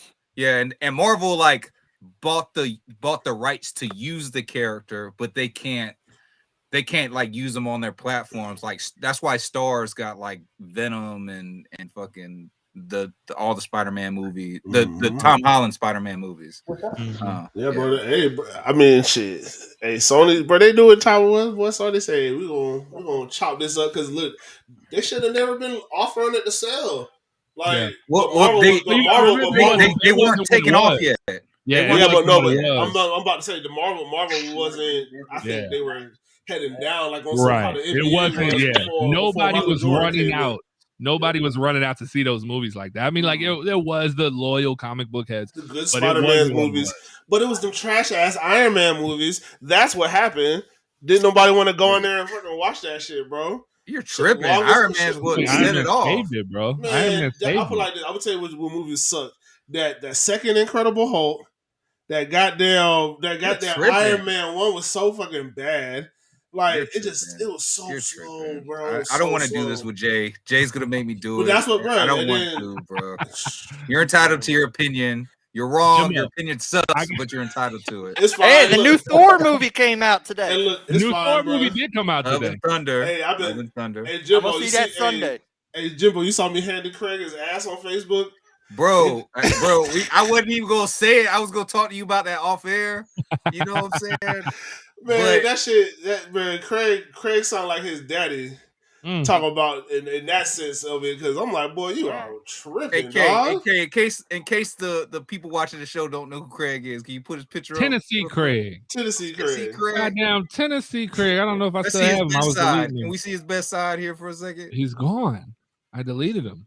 No, I deleted the pictures out of library. Oh, yeah, man. That's crazy. Yeah, you know what I do have though. Oh shit. You know what I do have? I have our friend of the show here. Y'all know the native Broncos fan. Oh boy, he is a diehard fisherman. Yeah. Our guy Czar. Him and Jawaan would probably get along. And so Czar was at the beach. Look at Czar over here, just living it up, just absolutely out here Great photos. Shout out to Czar, man. Just absolutely wonderful photo shoot Czar had at the beach fishing. So shout out to him. Beautiful. Oh, Cassius. His mother still won't reply. My brother. He said his mom still won't hit me back. That hurts my heart. I wonder why, man. She's a shrewd woman. Oh my God. So let's go ahead and look at this schedule situation and let's talk about it, man. Let's talk about the locks for the schedule. So I'm gonna pull. Okay, how many locks did you say you had? 4. I don't have. So I just know I have not put any thought into this either. The way I sprung it on y'all, I sprung it on myself. I came up with it as I was typing up the show. So I have not thought about it at all. So it is. We are going into this even keel. All right. Thank you, Stuart. You pull up the schedule. Yep, I got it right. You can't trust somebody. You can't trust somebody who says like they don't even really watch the Marvel movies and say like this is trash. Like you just can't, bro. If you said Ant-Man, I'm gonna be honest with you. I'm with Jay on this, man. I gotta be on Jay's side, man. I'm sorry. I'm sorry, man. You don't like the new Marvel movies? They make too damn many of them, bro. I can't keep up. I just gave up. I gave up years ago, like trying to keep up with it. It is difficult when you think. I mean, because it is a lot, and now I will it's say really this, man. The Universe of Madness, they really reached for the whole mature rating and everything. They went for it. It was a great. Some of the deaths in that were crazy. Oh, they were awesome. My kids loved it. It was awesome. Especially the guy who like can't talk. Otherwise, he'll kill people. That was crazy. She sealed his mouth and his head exploded. But I'm saying he had his own TV show, the Inhumans. Yeah. That was Black Bolt. Yeah, the Inhumans. He did. Like, but that's a crazy way to die, though. Seal his mouth up and he talks and his head blows. Yeah, because his voice is like supersonic, like loud. Scarlet Witch was crazy. Scarlet Witch. They made her a psycho bitch. She was crazy. She was boss. That was no next spoilers. No spoilers. All right, here we go. Let's jump into it. So here we go. The 2022 schedule is right here. The schedule of lies. Schedule of lies. Yeah, man. It's acting like we got all these home games and we don't, bro. That shit pisses me off. Like, home, we're on the road. We're at home, we're on the road. Like, it's bullshit, bro. We have back-to-back aways. Yeah, we definitely got back-to-back aways. We got that 3 times. Crazy, man. Gotta love it. Jay is outside on his smoke break. Hey, listen, shout out to Jay for having control and being able to step out and say, hey, you know what? I'm gonna make sure that I am where I need to be for this early interview, and then I'm gonna go burn down. Shout out to you, my brother. Yeah, man. It's called growth. Growth and development. No, we can't do that, Jimbo. All right, 2022. They don't let this 2022 opponent.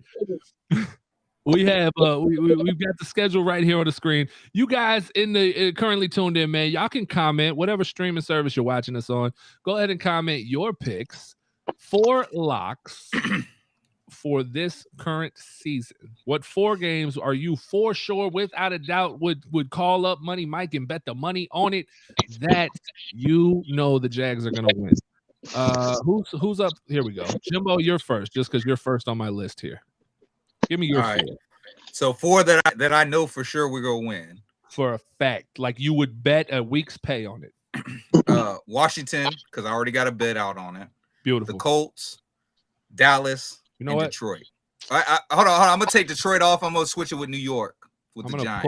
I'm gonna pull up a document here. Let's do this. Bingo. You said, because I want to keep track of these. I want to see if we're right. We're gonna save a file here. Jimbo's picks our Washington. Colts at home. Colts at home. The Giants at home. Giants. And Dallas at home. And Dallas. I love that. That's all right. Beautiful. All right, Money Mike, what you got for me? All right, I'm gonna start off with the sweep of the Texans. I think that's a good chance to win both those games. Like it. So there's 2 right there. I like them over the Giants. I like them over the Giants. I think better talent on the roster. And then I think they win the emotional game, and I think they pull it off against Philly. I like it. I like that one. Like that a lot. Yeah, I think Peterson's going back home. I don't think much of what's his name, the quarterback over there. In fact, I wouldn't be surprised if Jalen Minshew was Hurts. playing. Yeah, I wouldn't be surprised if they got Minshew playing by that time, and that might change my mind. But for right now, I like them to beat Philly. I like it. I like it. Jay, what you got to and you say? can probably make some money on that line too. Mm. No, I got Houston. I think the other one is obvious too for Houston. I feel like we can win a couple more games, but I'm gonna say Houston for one of them. Philly was always been my pick this whole entire offseason. I feel like we're gonna beat Philly. Washington, and I'm gonna go with Detroit. I think we're going to beat the Giants too, but I just feel like if I had to lock it in, I'll try to lock it in on Detroit. I know they got some weapons, but Jared Goff ain't it. So I don't think that shit gonna do nothing. He don't move well enough anymore. He's a couple years older, but trying to run from this defense is going to be an issue. I like it. Stone Cold, what you got, baby? All right, my locks are definitely week 2 against the Colts. I'm always going to make that a lock every home game against the Colts. I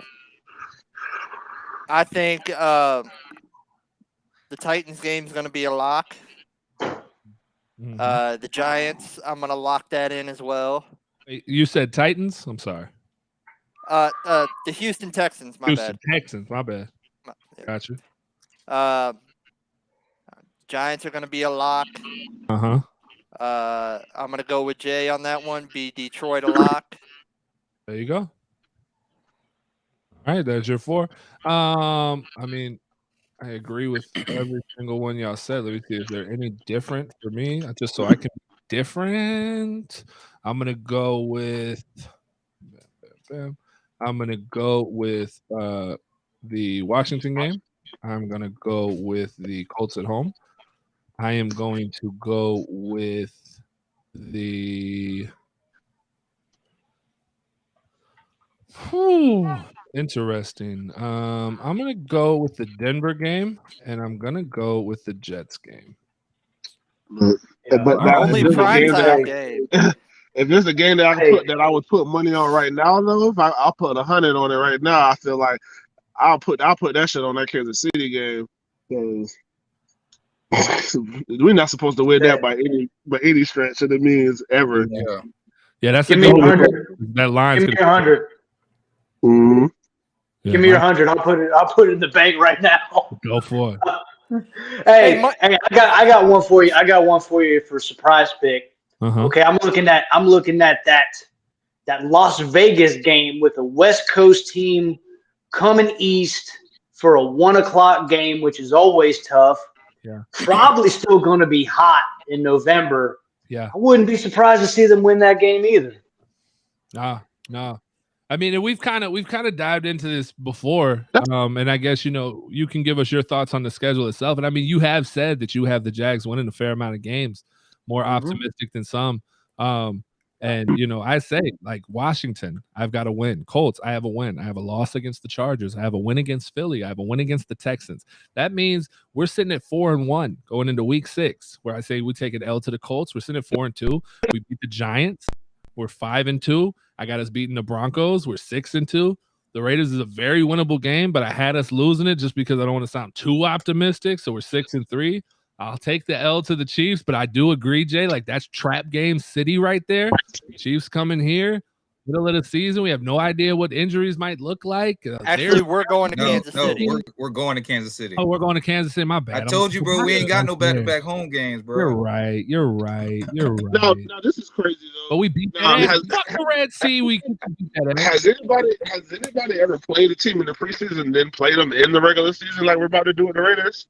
Yeah, we've done that before. We did it with the Bengals. Didn't we play the Falcons last preseason too? Yeah, actually we did. We played them in regular season. we played the Bengals too. Like we played the Bengals in the preseason, and then we played them in the regular season. Yeah. Yeah, it'll be interesting to see that. I think if it was like game 3, it would be a little weirder. I guess you figure to see more starters in that game. I wonder how that's going to work out, guys. I wonder, are we going to treat our third preseason game the way you would treat a third preseason game back in the day? Is it going to be like it used to be? Are you not going to see any starters whatsoever? Because usually you'll see the starters, unless they're super vets, you'll see them for a drive. I watch a lot of Hall of Fame games. Mm-hmm. Like, do play in Hall of Fame? You're breaking up. You're breaking up hard. You're breaking up bad. You're breaking up hard. I think what he was asking is, do starters play a lot in the Hall of Fame games? Like he doesn't. Never. I don't know. So never. Now, never.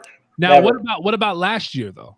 Because last year was when we saw it go to 3 preseason games. So did they treat it like the original preseason schedule of a 4-game preseason where you got the starters for a drive or 2, and then you move on that following week 2, you get them for maybe a quarter max, and then that third game you get them for about a half. Like, are we going to treat it like that, or are you not going to see any starters in that Hall of Fame game? I wonder. I wouldn't. I don't think you're going to see any starters in the Hall of Fame game. Maybe special teams. Maybe. Well, we have a rare thing. I mean, we haven't had. I mean, since 4 preseason games, but with this whole new thing, for 2 weeks in a row, we have a 90-man roster before we start making cuts. So I think they're going to play a lot of the younger guys to see if they can make the team. Yeah.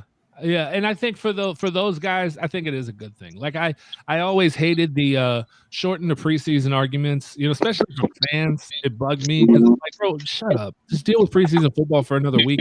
These guys are literally fighting for their life out there. And this is the only tape that these guys are going to get. And if you aren't the type of fan that watches and diagnoses preseason football like with that high football IQ, and you're staring at it and you're looking at the third string running back to see how he's going to produce, or you're a fantasy football nut and you want to see the way these guys look, like, it's okay. Like, if you're not that guy, that's fine. I'm not gonna hate on you for it, but don't sit here and try to diminish the preseason to these guys, because it is the most important time of the year for that back half of the roster. Mm-hmm. I mean, if there's no preseason, James Robinson might not be on the fucking team. If there's no preseason, guys like Allen Hurns and shit aren't here. These undrafted guys, they show out in camp a little bit. The preseason is where they can carve their teeth. I mean, you can really see some things. And the preseason can lie. I mean, Gardner was trash in the preseason. No, I was about to say, look, D.D. Westbrook had one good, like a really good preseason game, but then it was like, here, you're here.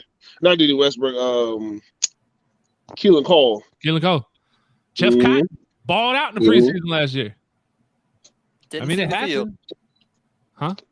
I said he didn't see the field for the rest of the year. Didn't see the field the rest of the year. Didn't see it. I mean, it happens. It's different though. I love preseason. I just love football. I watch the USFL. Anything I can watch, I'm gonna watch. I tell you, he's out there at camp. Yeah. Okay. If you want to get good in fantasy football, like really compete in the high level leagues, you got to watch preseason. You got to. That's where you win, is in the preseason, watching them battle. That's where you get your sleepers.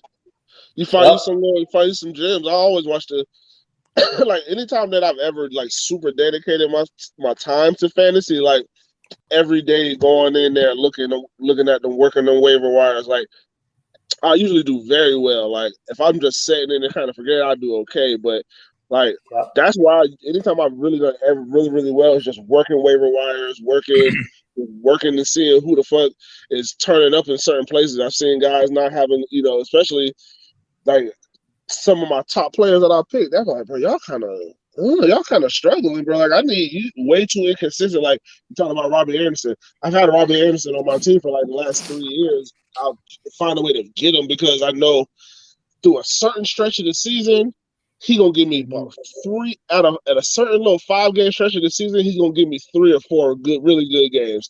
Everything else is probably gonna be mundane, but I try to keep him around if I can. But I'm not doing that anymore because he burned me last year. And that's I mean, the running back. Mm-hmm. I was gonna say the running back position, especially when you're playing fantasy, watching the waiver wire, watching the position battles, watching a guy like, Austin Eckler from the Chargers a couple years ago as a backup. You can pick him up off the waiver wire. Now, dude's tearing it up in fantasy, but you got to see who's this dude coming into camp. Does he start off at number 4? Then there's an injury. Next thing you know, he's number 3. He balls out in game 3. Next thing you know, he's number 2. Now he's an injury away from being a starter. You can pick him up for free on the waiver wire. So that's where it's at. I mean, it's just like the tight end I like that I brought up at undrafted free agents. Garrett Prince had 36 catches his senior year for 700 yards and 10 touchdowns. He genuinely and so Stone Cold, don't know if I told you this. Our buddy Jax Axeman, Uber driver, Lyft driver, picked up Garrett. No, I don't hear this. Yep, had a conversation with him, talked to him. He feels 110% he is making this football team, and he fits in perfectly with what they want to do at tight end, according to him. So, yeah, because he's got the whole Evan Ingram-esque. I was gonna say very similar. Yeah, he's got speed. He's great hands. I mean, when you're a tight end and you get around 700 yards and 10 touchdowns, I mean, with only 36 catches and he averaged 19 yards a reception. I mean, that's receiver level. Yeah, absolutely. No, I like him. He does remind me. He gives me Evan Ingram vibes for sure. But he's built like a tight end, unlike Evan Ingram, who's built more like a receiver. Mm-hmm. Yeah. It'll be interesting.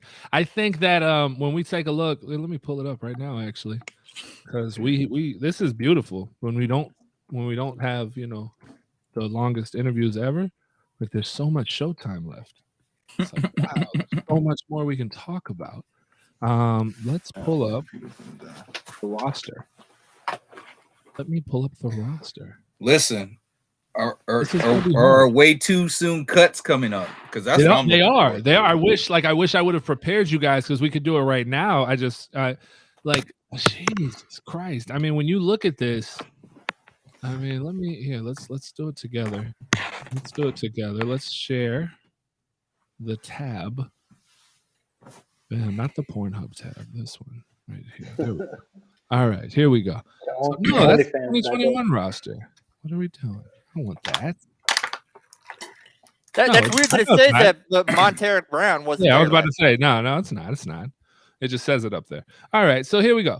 Looking ahead, let's see how many corners do we have now? We have 1, 2, 3, 4, 5, 6, 7. That's a corner. 8. Shabari's a corner. 9. I have no idea who Benji is. Probably a corner. 10. Darius Williams is a corner. 11. Brandon went to safety. I won't call him a corner. So 11. Don't know him. So you have 11. You have 11 corners on the roster right now for sure. 11. So golly, where are they going to make the cuts? That's corners and safeties. Well, that's just corners, bro. That's just corners. That is all corners. Shabari's a corner. I don't know who Benji is. I won't say what he is exactly. He's from Tarleton State. Darius is a corner. Xavier's a corner. Josh Thompson's a corner. Gregory's a corner. Trey's a corner. Shaq's a corner. Chris Claybrooks, Tyson Campbell, Montaric Brown. I mean, they're all corners. But I wonder why they're making that distinction between CB and DB. Well, Thompson can play safety too. Yeah, well, so can Brown. Buster Brown was recruited as a safety. He moved to corner. So he could do both as well. And I do wonder, like you said, I wonder why they make the distinction. But and I think that's because they can play both because none of our safeties are listed as DBs. Right. Our safeties are listed down here as safeties. Interesting. So, and it's kind of like that with the offensive line as well. You'll notice that you have like 2 guys listed at OT. And then you have this group listed at OL. Right. Just OL. It's like the athlete designation when you're recruiting. And then you have the guards. Like, this is all they are guards. Brandon Sheriff's like, I only play guard, bitch. Don't fucking look at Brandon Sheriff. Jesus Christ. Look at his face. He looks mean. Brandon Sheriff looks like a mean guy. Jay, you got what you wanted. You got what you wanted. Is Jay here? Don't fuck with me. That's what that face says. Don't fuck with me. Bro, You're not going to touch my fucking quarterback. That face just looks like I have Fucking to shit right. so bad, but I can't. Jay, he looks like one of the guys in Georgia that don't like people running through the neighborhood. He looks, bro. Don't make me pull up the pictures of those fellas. He looks just like him. He looks like he's related. What the fuck? Huh? Here's the light in the background. All right. Anyway, back to the roster. So it is going to be extremely difficult to go through what we do every year, Mike and Stone Cold. You're new for this too. Is we do the way too early predictions for roster. So probably next week. We'll do it next week. Fuck it. Got to, bro. We will make cuts. We will cut everybody and present our 53 before training camp even happens. Then we'll present a 53. Is there something on the line for who gets the most right? Just bragging rights. We could put something on it. I mean, I got a hot chip. I got a hot chip. I've been waiting to make somebody eat if they lose. Whoever comes in last place can eat the one chip challenge right here on the air. I bought the hot chip. I kind of like that. I kind of like that. I ain't gonna lie. I kind of like that. I like it. Now, but that's different from how we did it last year, though. Right. Like, well, again. So we're not. This is how it goes. So we'll do it once, and then we'll revise it after preseason starts. Mm-hmm. And then we'll do it like, especially because we have 4 preseason games. We'll probably do it come week 2 of the preseason. We'll do it one more time. Or I'm sorry, we'll do it right before preseason starts when camp happens. We'll do it one more time. And then after the preseason, before the final cuts are made, then we'll make our last one. And so I'd say that last one will be the one that we tally up and see who's right and who's wrong. Yeah, because they would have already trimmed down. Now, twice. do we get the practice? Do we get the practice squad? Remember how we got the special caveat last year because they changed this. Okay, so you get the 53-man roster and the practice squad. And you get the practice squad guys too. So and that's you don't have to be right on if this guy's on the practice squad or not. You can go hide somebody on practice squad that you think is going to make the roster or practice squad. And if he makes the main roster and not the practice squad or vice versa, that doesn't count as a loss. He's on the team.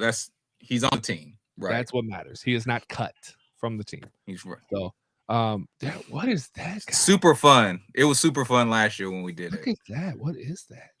Is he Must be in. Oh man. All right. Kronk.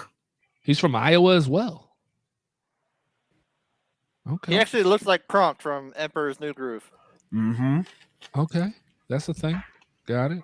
I mean, there are names on this roster I am not familiar with, and I'm usually pretty on this shit. Have no idea who he is. That's the guy they got an undrafted free agency this year. Yeah. From UAB. Yeah. I know they like him. They like Jameer Jones. I know that. Not sure who Antoine is.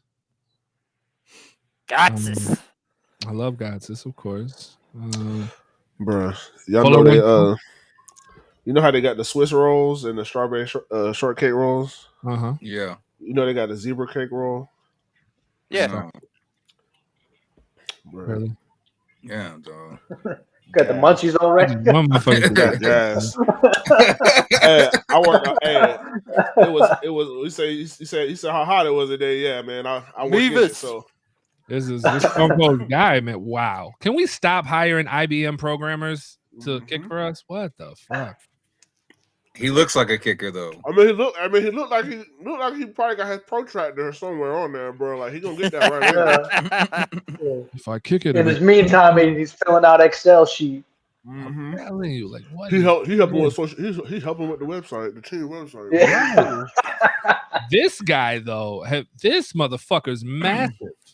He's built like a tight end. 6'5", 258. Yeah, I know you want the other guy on the team because he made that crazy 63-yard field goal or some shit, 65, whatever it was. 70. But they really like Ryan Santos though. No, this guy, bro, I want him kicking the ball and running downfield to smash. That's what I'm saying. They really like him. Does he have one really big leg? Because if he's the next Sebastian Janikowski, let's take it. Let's go. I want him to go all the way, baby. Well, the only thing, the difference between the two, Mevis is more accurate than Santoso. That makes a difference. Mevis can't hit nobody like that, bro. Santoso is gonna kick the ball, run down, and force the fumble. That motherfucker looks like, bro, he will eat your children. He is a linebacker, bro. 6'5", what is it? 6'5", what? 258. 250. Yeah. As a kicker, that is crazy. That's crazy. That don't make no sense. Out of Minnesota, bro? Come on. Hey, bro, I'm telling you, hey, we say kicker guy isn't a real football player, but guess what? If your kid is kicker guy, shit, we in the league, boy. Facts. I mean, it is what it is. Facts. There's Matisk. I don't know how to do it. Ben Barch, of course. It's Mastic. Nick Ford, there's your guy. Bro, why are you saying it so crazy? His last name is Mastic. No, it's Matisic. It's Matisic, yeah. Click on this. I can't see it. It's M-A-T. They've said it, but they've said it on air though. But it can't be mastic if the T is before the other sounds. Ross Matisic. Say that. That's before the T, Jimbo. But maybe the I is silent. The first I is silent. It's Matsick. He's from Brett. I've never heard that name. It's got to be Matisic. It's Matisic. Trust me. I had to confirm it as well. It has to be Matisic. I'm just saying how they've said it. I'm saying you had to confirm it. Who'd you confirm it with? Stone Cold? Huh? Who'd you confirm it with? Huh? Facebook, the pronounce, how you pronounce my name. And I had to look it up. How the hell do you pronounce your last name? And it's Matisic. Oh, he says that you watched the video of him pronouncing his entire name? Yes. Okay, I'm asking. Hey, you say he confirmed. I was saying because that's just something. That's just something people say. Like I confirmed. It's just like, bro, I ain't never heard of the motherfucker. Not so little. Like I ain't never heard of the motherfucker. I don't even know who the fuck is. He got a contract extension this year. Yeah, he's been around for a minute. Who was it? Long snapper? Yeah, he's a long snapper. Bro, I was a. You think Jawaan has this picture on his dartboard? He's just like, fuck this guy. Oh yeah, he's like, I hate your face, you Jason Segal looking motherfucker. Like fucking like the fucking Rocky Balboa and Rocky IV with the Russian. Yeah, bro. I was what was the kid from Alabama? I was a Carson Tinker guy, man. After that, I stopped caring about. Joe's the linker, bro. You gotta go before Tink. It was Joe's. That was the last. That was the last guy. I was like, bro, I don't give a fuck about who the long snapper is. Like, bro, your job is to not fuck up. Your job's not even to do it good. Your job is to not fuck know up. who you are. Yeah, it's like you're even lower on the totem pole than kicker guy. Like that's crazy. But equally as important. Equally as important. It's crazy. But yeah, that's my guy right there, Nick Ford. I want him to make this roster. Hey, well, he's rocking the big 7'7". Okay. Yeah. Looks pretty good to me. They don't know how old he is. I love that they have no idea how old he is. He signed a contract. Yes, sir. He presented you his paperwork. Where and you don't know how old he is. Not applicable. He's from Utah. He's probably 32-year-old rookie from Utah. Yeah, they just trying to. Do you see this?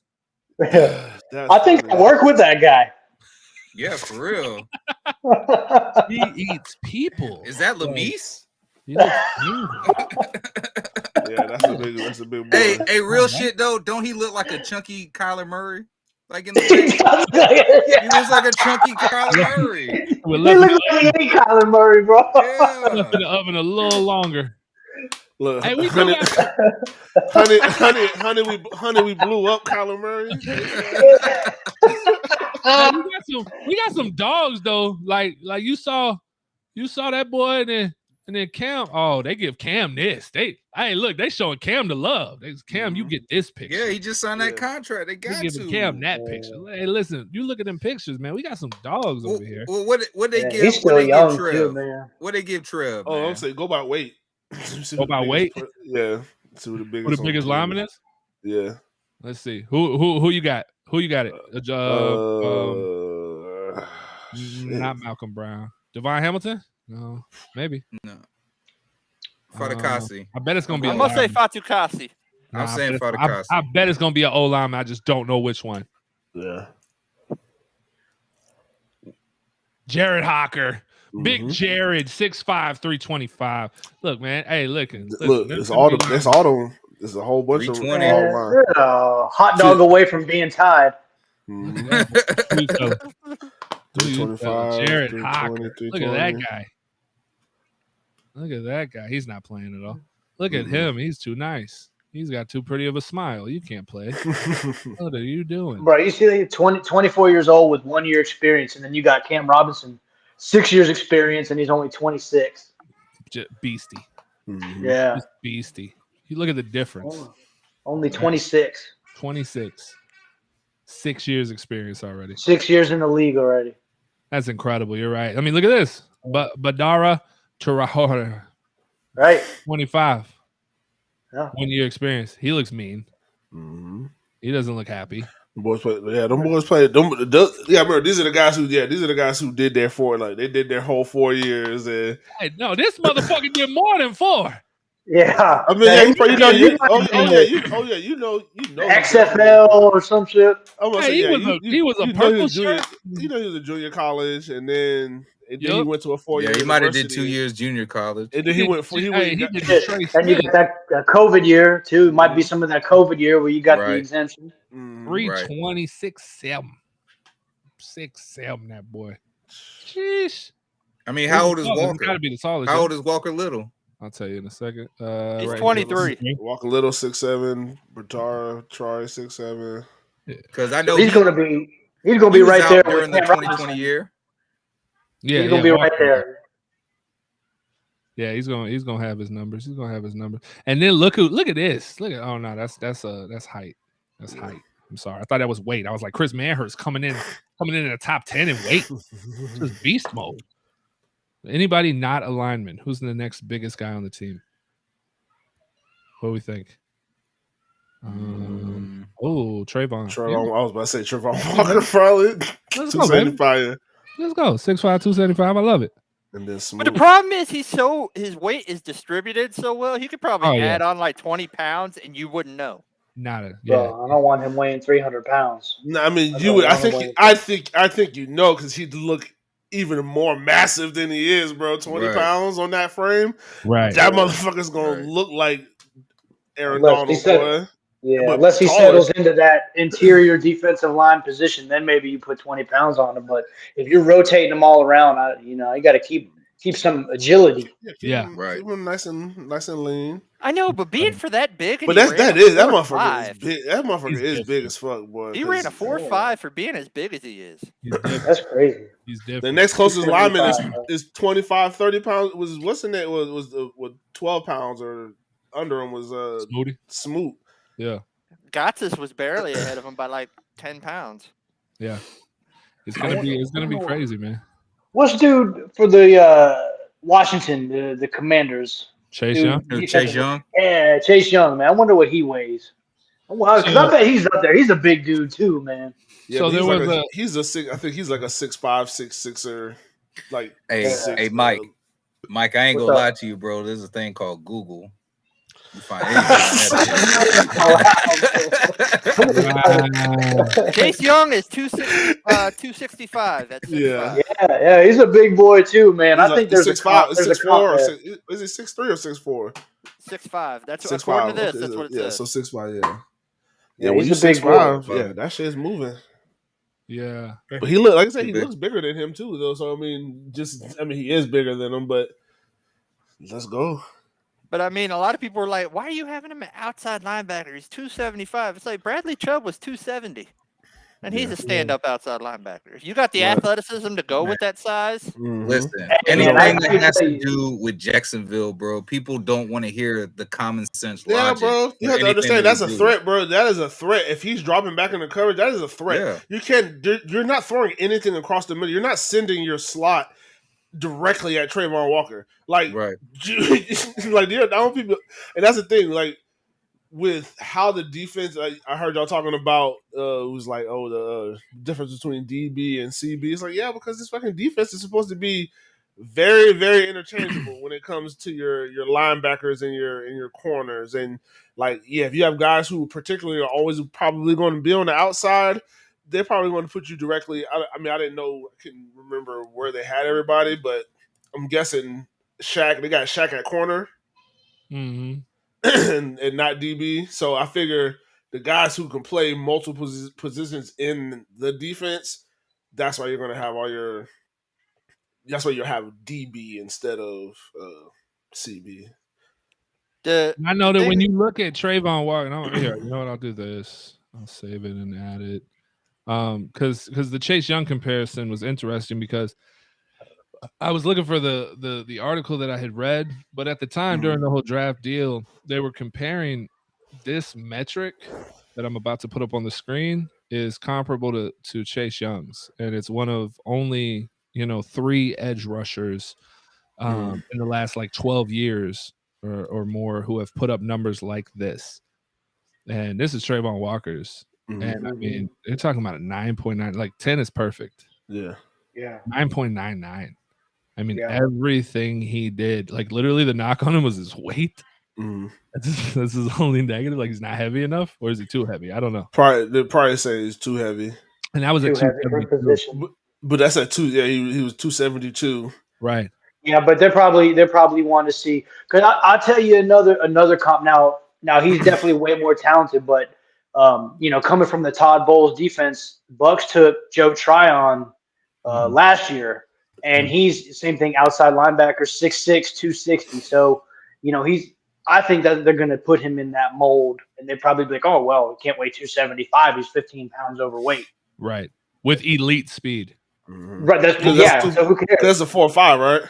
Right. Yeah. Yeah. It's a Like that's 4.5. that's insane, bro. That's bro. That's LeBron James. LeBron's like 6'8", but y'all remember when LeBron in Miami that second or third year, that motherfucker, LeBron was like 270, 280. People were like, Running he wasn't that floor. heavy. I said no. He's 6'9", 6'8", 6'10". Like these are remember, these are not football players that are 6'3", 6'4", 6'5". Like these are guys that are 6'10", and that their 290 don't look like a regular 290.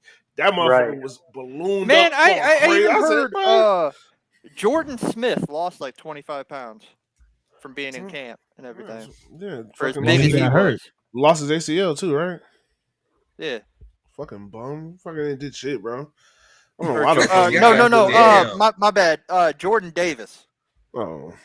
Yeah. Well, Jordan Smith did lose his ACL. So yeah, Jordan Davis lost like 25 pounds, and he was like 340 defensive tackle. I mean, what do you think he's going to do this year, though? Intimidate people? I don't know. I mean, you got to figure, everybody's like, oh, the Eagles got better. It's like, well, Carson Wentz, Dak Prescott, and Danny Dimes, until they get rid of him or whatever, are going to have to look directly at that mammoth of a man sitting right in front of them. Yeah, but he might not be out on the field more than like 2 downs at a time. You know what I'm saying? That was the comp on him. Like, he's a 2-down person. What if they put him down? Like, but if he's Aaron Donald, those 2 downs, you know what I'm saying? I mean, I guess, but you got Danny Dimes fucked up, bro. Danny Dimes, I think Danny Dimes be back. He get him some. I don't know. I like Danny Dimes, bro. If Saquon comes back and they look good, I think he had to go through a lot of shit too, bro. Like, I don't know. I've been having a little bit of sympathy for quarterbacks when they front office and everything change every year. It's like fucking Ben McAdoo's your coach. Fucking McAdoo's your coach, man. Come on, like, bro, like, what the fuck are you? Man, did you hear this bullshit though? Ben McAdoo's the offensive coordinator at Carolina, and he gave that awful review on Baker Mayfield when he came out. Well, he did, but I don't think it was an awful review. Rule's the offensive coordinator, and he's doing what Matt Rule tells him to do, though. But yeah, he did have some. He shit on Baker when he was coming out of college, I think. Right. Yeah. But I mean, that's his opinion though. I don't think he was really shitty. He was just saying like look, I think he might be overrated. People are on his, like what bruh said, people on his swag. You know what I'm saying? And he was just saying, like, realistically, swag doesn't win you football games. You know what I'm saying? That's all he said. I don't think he said anything wrong. Just they built around Baker, bro.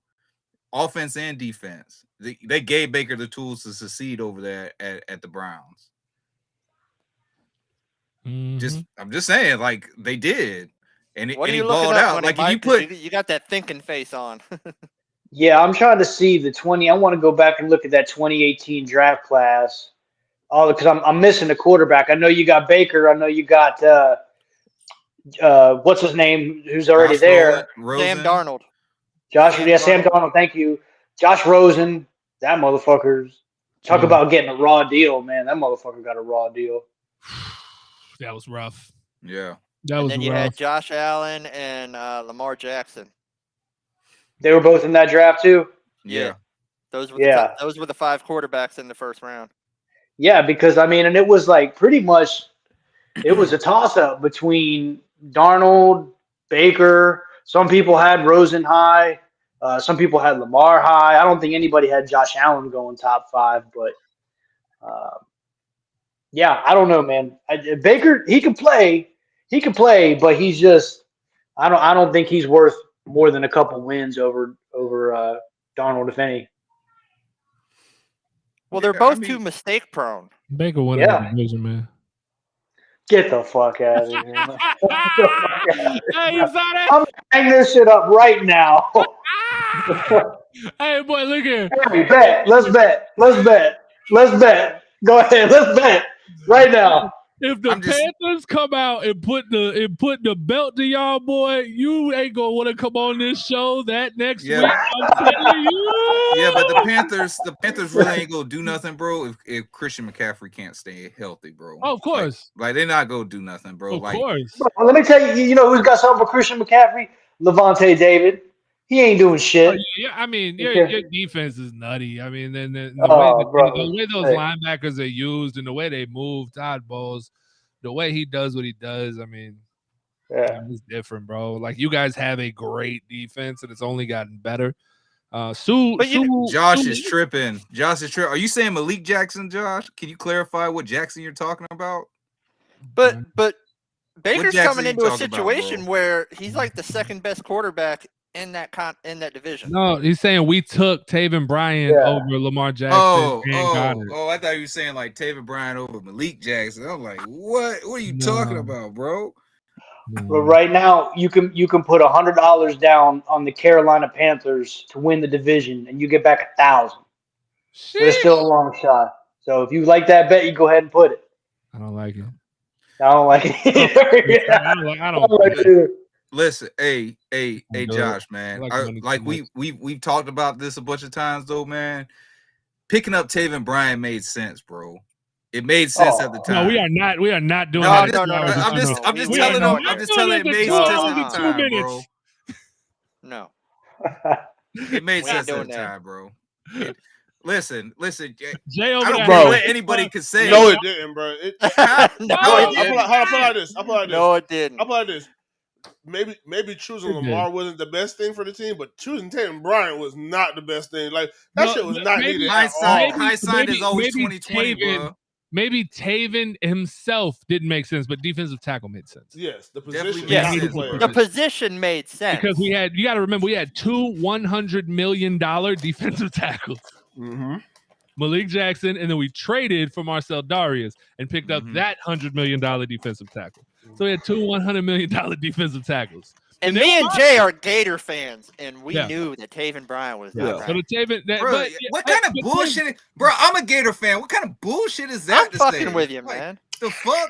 Get your ass out of here, bro. But what I'm saying is, Taven Bryan was wrecking shit, bro. Hold on, Jay. Let him go, Jay. Let him go, Jay. Where I'm at. Let him go. Man, Taven Bryan was wrecking shit, bro, at Florida, bro. They were trying to compare the man to Jay. I don't know why. Listen, I'm not saying he was JJYS, but that's what they were comparing. Oh, he was way off. I remember when they made that cop. No, they were way off on that.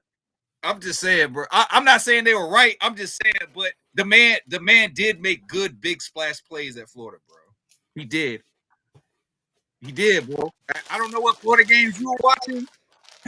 But the man was playing, bro. But he was on a good Florida team too, bro. Like, real. Wait a minute, guys. UCF just gave us props. Thank you, UCF. Thank you. Are we still bottom? Are we still bottom tier? What was that one comment he made? You know why? You know why it was a great interview, UCF, is because we had the Spittin' Jags on with us, man. We had Relevant's own Spittin' Jags own Stone Cold Steve Boston. That's why. If it wasn't for him, it wouldn't have been a good interview. He carried, bro. It's Stone Cold. Speaking of spitting Jags, where can they find that, Stone Cold? On the Relevant app every Thursday night at 7 Oh my goodness. Central Time? Pacific? Eastern Time. Very important to mention that. Good job. Standard. Eastern Standard Time. Oh, shit. Wow. No, Yep. not that. It's good. I mean, I mean, Joe, that hey, too. you know, hey, shout out James Coleman. He was on last week. This is good. We'll I promo thought that for was him. Stone. I thought that was the spitting jag shit. James Coleman right here, man. Y'all make sure y'all support that. Nah, Jimbo Jaganoff said this was a mid-tier podcast. He said we was Arizona, Jimbo. He said we was a Zona. Hey, Zona used to be the shit, bro. Zona used to be that shit back in the day. That popcorn was where it was at. Listen, Jay wasn't smoking when we had to deal with like that, right? Like when we was buying $50 ounces and shit. Yeah. Shit was different. Jay didn't start partaking until the grade changed. Yeah, bro. Wow. I picked. That was a perfect time for me to do it because that's when when I was bro. What was the white? Crippy, bro. Just crippy, and like popcorn was like the lowest that I was like ever really like. I smoked some regular. Crippy used to cost nearly $50 a gram. Mm-hmm. Yeah. White boys were selling Crippy for $50 a gram. I knew white boys who paid their way through the University of Florida State selling Crippy. Mm-hmm. $50 a gram for some Orange Crush Crippy because it had orange hairs on it. Yep. Bro. And you would not roll that shit in a blunt. You smoked that shit in a bowl because it's $50 a gram and you was one hit. One at a time. Bro, you remember the white boy who had all the hydroponics in an apartment? Flunky. Yeah. Flunky. Jay, the white boy looked like Napoleon Dynamite. Got hit by a bus, Jay. Mm-hmm. Got hit by a bus and sued and had so much money. Mm-hmm. And he lived in these ghetto-ass apartments with us.